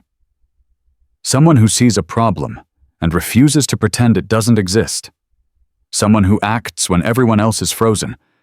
Someone who falls in love with the woman he was supposed to protect. The words hung between them. Victoria's breath caught. They hadn't said it yet, not out loud. It had been there in the glances that touches the quiet moments, but neither of them had been brave enough to name it. Is that what happened? She whispered. Marcus met her eyes. From the moment your daughter looked at Ranger like he was the only safe thing in the world, that's when I knew. Knew what? That I would burn down the world to protect her, and you. His voice roughened. I spent 4 years believing I didn't deserve to love anyone, that my brothers died because I wasn't good enough, fast enough, present enough. But Emma... He stopped, swallowing hard. Emma made me realize something. What? That maybe I survived for a reason. Not just to punish myself. Not just to carry the guilt until it crushed me. Marcus lifted his hand to Victoria's face. Maybe I survived so I could be here. Now. With you. Victoria's tears fell before she could stop them. Marcus, I love you, Victoria. I love Emma. I love this ridiculous life we've built out of the wreckage. His thumb brushed her cheek, catching the tears. And I'm terrified that I'm going to mess it up. You won't. You can't know that. Yes, I can. Victoria covered his hand with hers. Because you're not doing this alone. We're not doing any of this alone. That's the whole point. Marcus pulled her close. She felt his heart beating against her chest, steady and strong. Okay, he said into her hair. I'll run the foundation. I'll do whatever you need. Just... He pulled back to look at her. Don't fire me again. Victoria laughed through her tears. I promise. From the living room, Emma's voice drifted toward them, reading aloud about a brave dog crossing rivers and mountains to find his way home. This, Victoria thought. This is what home feels like. The call came 2 weeks later. Marcus was in the backyard throwing a tennis ball for Ranger, gentle throws, easy catches, nothing that would strain the old dog's healing hips. Emma sat on the porch steps, cheering every successful retrieval. His phone buzzed. A number he recognized. One he'd been waiting for and dreading in equal measure. Stone, he answered. Marcus. The voice on the other end was deep, familiar, authoritative. Colonel James Webb, his former commanding officer. I've been trying to reach you. I know. You've been busy. You could say that. A pause. I heard about what happened. The kidnapping. The woman. The child. Her name is Emma. I know. Webb's tone softened slightly. That's why I'm calling. We need you back, Marcus. The words hit like a physical blow. Marcus turned away from Emma, lowering his voice. I'm not interested. Hear me out. We're launching a new program, K9 Units for Special Operations. Training deployment handler support. The whole 9 yards. Webb paused. We want you to lead it. Marcus closed his eyes. 6 months ago, he would have said yes without hesitation. A chance to serve again. A chance to matter. A chance to atone for the brothers he couldn't save. But that was before Emma. Before Victoria. Before Ranger taught him that loyalty wasn't just about following orders. "I appreciate the offer," Marcus said carefully. "But I have commitments here. This is important work, Stone. Vital work. The kind of work that saves lives. So is what I'm doing now." Silence on the line. Marcus could almost hear Webb recalibrating. "Is this about the woman, the CEO?" "It's about everything." "Marcus," Webb's voice dropped, turning personal. "I've known you for 15 years. You're a warrior. One of the best I've ever seen. Are you really going to throw that away for civilian life?" Marcus looked at Emma, who was now on her knees, hugging Ranger, her face buried in his fur. He looked at the house where Victoria was working in her home office, probably reviewing foundation proposals. He thought about the mountains, about Jackson and Torres and Brennan, about the guilt he'd carried for 4 years like a stone in his chest. "I'm not throwing anything away," Marcus said. "I'm choosing something different." "Different how? I spent 12 years learning how to find people who didn't want to be found, how to survive in places that wanted me dead, how to break things and people in the name of protection." Marcus's voice steadied. "Now I'm learning something else."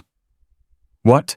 How to stay, how to heal, how to be there when it matters not because someone ordered me to, but because I want to be."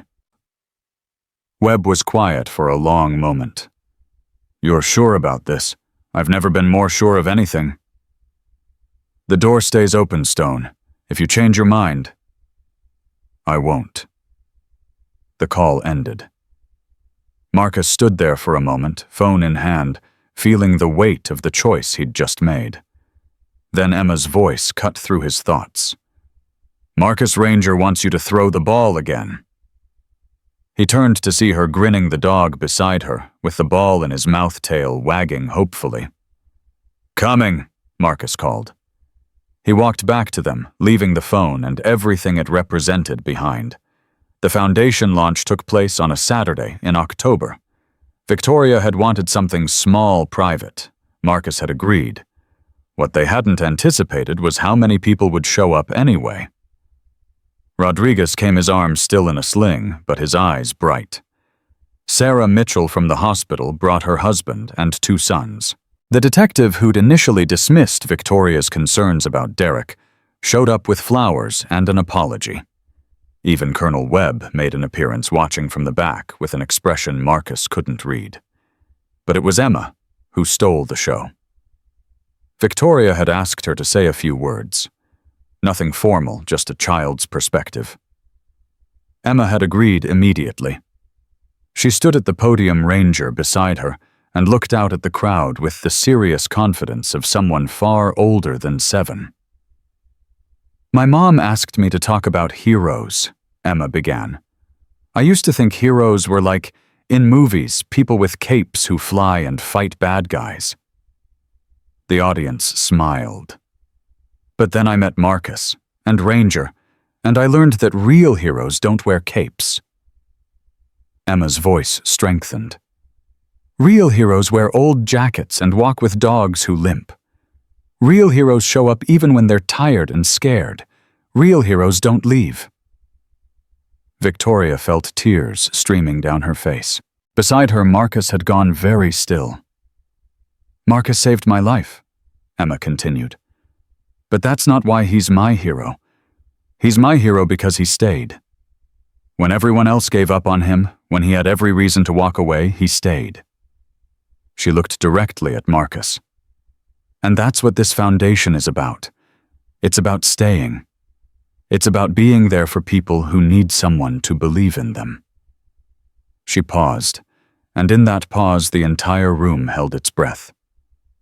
"So if you're a soldier, or if you know a soldier, or if you've ever felt like giving up, don't.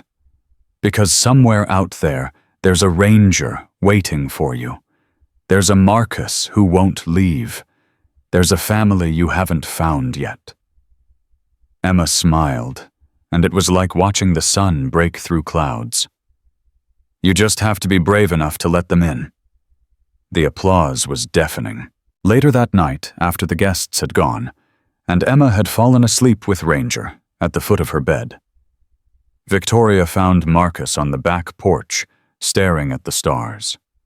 She didn't speak, just sat down beside him and took his hand. "I got a call today," Marcus said finally. "From Jackson's mother."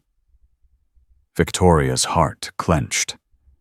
Jackson, one of the brothers who died in the mountains. She saw the coverage of the launch, recognized my name. Marcus's voice was rough. "She wanted to tell me something." "What?" "That Jackson talked about me, in his letters home. Said I was the best soldier he'd ever served with. Said he trusted me with his life." Marcus's jaw tightened.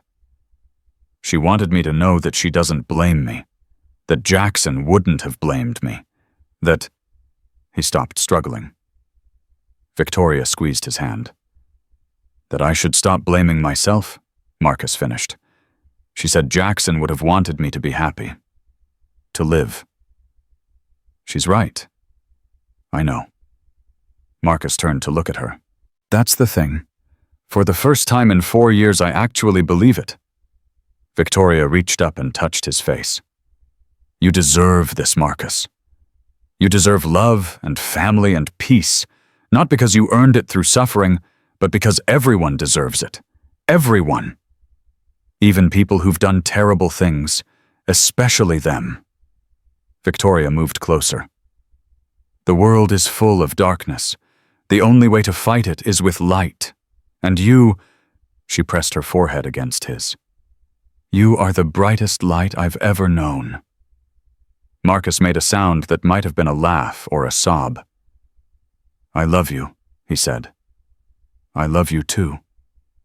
They sat there together as the stars wheeled overhead two broken people who had found something whole. Christmas came early that year, at least in the Ashford household. Victoria had decided not to wait. Life was too short, too uncertain, too precious to postpone the things that mattered. She gave Marcus the key on a Tuesday morning in November, wrapped in a box that had once held her father's watch. "What is this?" Marcus asked, turning the key over in his hands. "It's to the house. Not the guest house. The main house." Victoria took a breath. "I want you to move in, officially. I want Emma to see you at breakfast every morning and know you're not going anywhere." Marcus stared at her. "Victoria. I know it's fast. I know we said we'd take things slow, but I've spent my whole life being careful, being controlled, being afraid to want things in case they got taken away." Victoria's voice broke. "I don't want to be afraid anymore." Marcus set down the key and pulled her into his arms. "Yes," he said. "Yes to the house. Yes to breakfasts. Yes to everything." "Really? I already told you." He pulled back to look at her. "I'm not leaving. I meant it then. I mean it now. I'll mean it every day for the rest of my life." Victoria buried her face in his chest. Emma found them like that when she came downstairs, Ranger shuffling behind her. "What's happening?" she asked, her voice sleepy but curious. Marcus held out his arm. "Come here." Emma crossed the room and joined the embrace, her small body fitting perfectly between them. "Does this mean Marcus is staying for good?" Emma asked. "It means he's staying forever," Victoria said. Emma looked up at Marcus with those serious eyes. "Promise." Marcus knelt down to her level. "I promise. Cross my heart."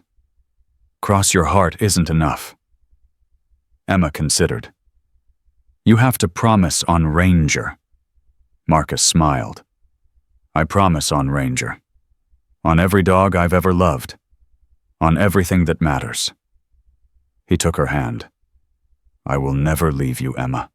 Not ever." Emma threw her arms around his neck. "Good," she said, "because I already told Sophie you're my dad." The word hit Marcus like a wave. Dad. Not stepdad, not mom's boyfriend. Dad. He looked at Victoria, whose eyes were streaming. "Is that okay?"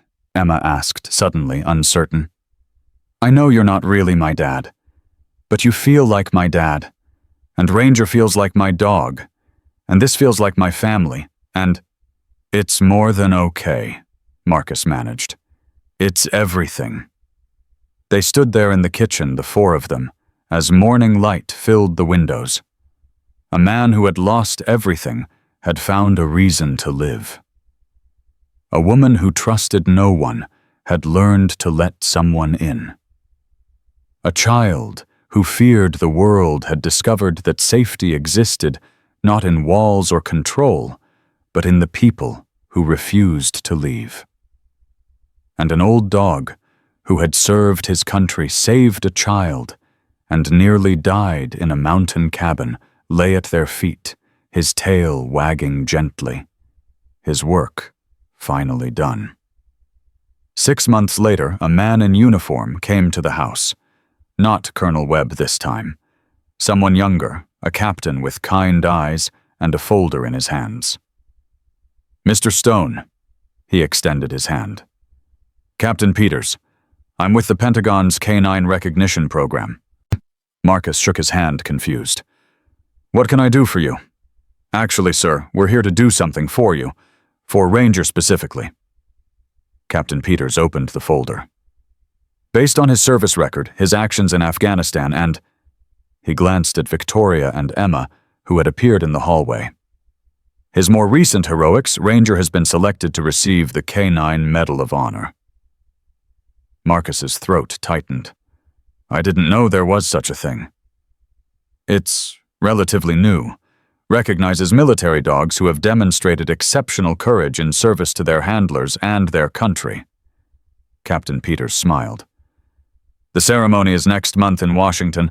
We'd be honored if you could all attend." Emma pushed forward. "Ranger's getting a medal." "He is. Because he's a hero. Because he's one of the bravest soldiers this country has ever produced." Captain Peters looked at Marcus. K-9 or otherwise. The ceremony was everything Marcus had never wanted, and everything Ranger deserved. Cameras, dignitaries, speeches about service and sacrifice. Ranger sat patiently through all of it, his vest pressed and clean, his eyes following Marcus's every movement. When they called his name, Marcus walked with Ranger to the podium. The old dog's hips had healed enough that he could make the journey without limping, though he moved slowly, deliberately, with the dignity of a veteran who knew his worth. General Morrison, no relation to the FBI agent, placed the medal around Ranger's neck. "For extraordinary courage in service to his handler and his country," the general intoned. "For protecting the innocent and bringing hope to those who had none. For demonstrating that loyalty, love, and sacrifice know no species." The audience applauded. But Marcus wasn't looking at them. He was looking at Ranger, whose brown eyes met his with the same steady gaze that had seen him through firefights and nightmares, through loss and healing, through the worst and best moments of his life. "Thank you," Marcus whispered, kneeling to press his forehead against Ranger's. "For everything." Ranger's tail wagged once. That night back home, Emma asked Marcus to tell her the story again. "Which story?" "The one about the night you found me, when Ranger saved me from the cold." Marcus sat on the edge of her bed, Ranger already settled in his customary spot. "You've heard it 100 times. I know, but I like how you tell it." So Marcus told it again. The storm. The search. The moment Ranger collapsed, and the moment he got back up. The helicopter lights. The hospital. Everything that came after. When he finished, Emma was quiet for a moment. "Do you think God sent Ranger to find me?" Marcus considered the question. I think God works through ordinary people and ordinary dogs, people who choose to love when it costs them something, people who refuse to give up. Like you. Like your mother. Like Rodriguez. Like everyone who showed up when we needed them. Emma nodded slowly. Mrs. Patterson says miracles are things we can't explain, but I can explain what happened to me. Ranger followed my scent. You followed Ranger. Mom didn't give up. She looked at him with those serious eyes. So was it still a miracle? Marcus smiled. The biggest miracles aren't the ones we can't explain. They're the ones we can, and we choose to be grateful for anyway. Emma reached out and took his hand. I'm grateful for you, she said, and Mom and Ranger and this family. Me too, Emma. Me too. He kissed her forehead and turned off the light. In the doorway, Victoria stood watching. She didn't speak. She didn't need to. Marcus joined her, and they walked together to their bedroom, Ranger padding behind them. That night, Marcus slept without nightmares for the first time in 4 years. Some people believe that miracles require thunder and lightning signs from heaven that shake the earth. But the truest miracles happen in silence, in the choice to show up when no one asked you to, in the decision to stay, when leaving would be easier, in the courage to love someone who's been broken, and the grace to let yourself be loved when you don't believe you deserve it. Marcus Stone had walked into a storm for a child he barely knew. He had faced down men who wanted to kill him, rebuilt a life from ashes, and learned that home isn't a place. It's the people who refuse to let you go. Victoria Ashford had learned that control is not the same as safety, that walls keep out love as effectively as danger, that the strongest thing a person can do is admit they can't do it alone.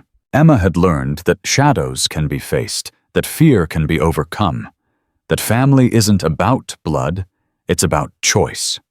The choice to stay, the choice to believe, the choice to call someone dad even when the world says you shouldn't. And Ranger, old, loyal, unbreakable Ranger, had proven what every dog owner knows in their heart, that love has 4 legs, a cold nose, and eyes that see the best in us even when we can't see it ourselves. The CEO had fired an ex-Navy SEAL on a cold December morning. But when he saved her daughter, everything changed, not just for them, but for everyone whose life they would touch in the years to come. Because that's what miracles do. They ripple outward, touching lives we'll never know, changing stories we'll never hear. And somewhere tonight, a soldier who lost hope found it again because of a foundation that started with 3 broken people in a Seattle kitchen. Somewhere tonight, a child whispered to her dog that everything would be okay. Somewhere tonight, love won. And that is not the end of the story. It's the beginning.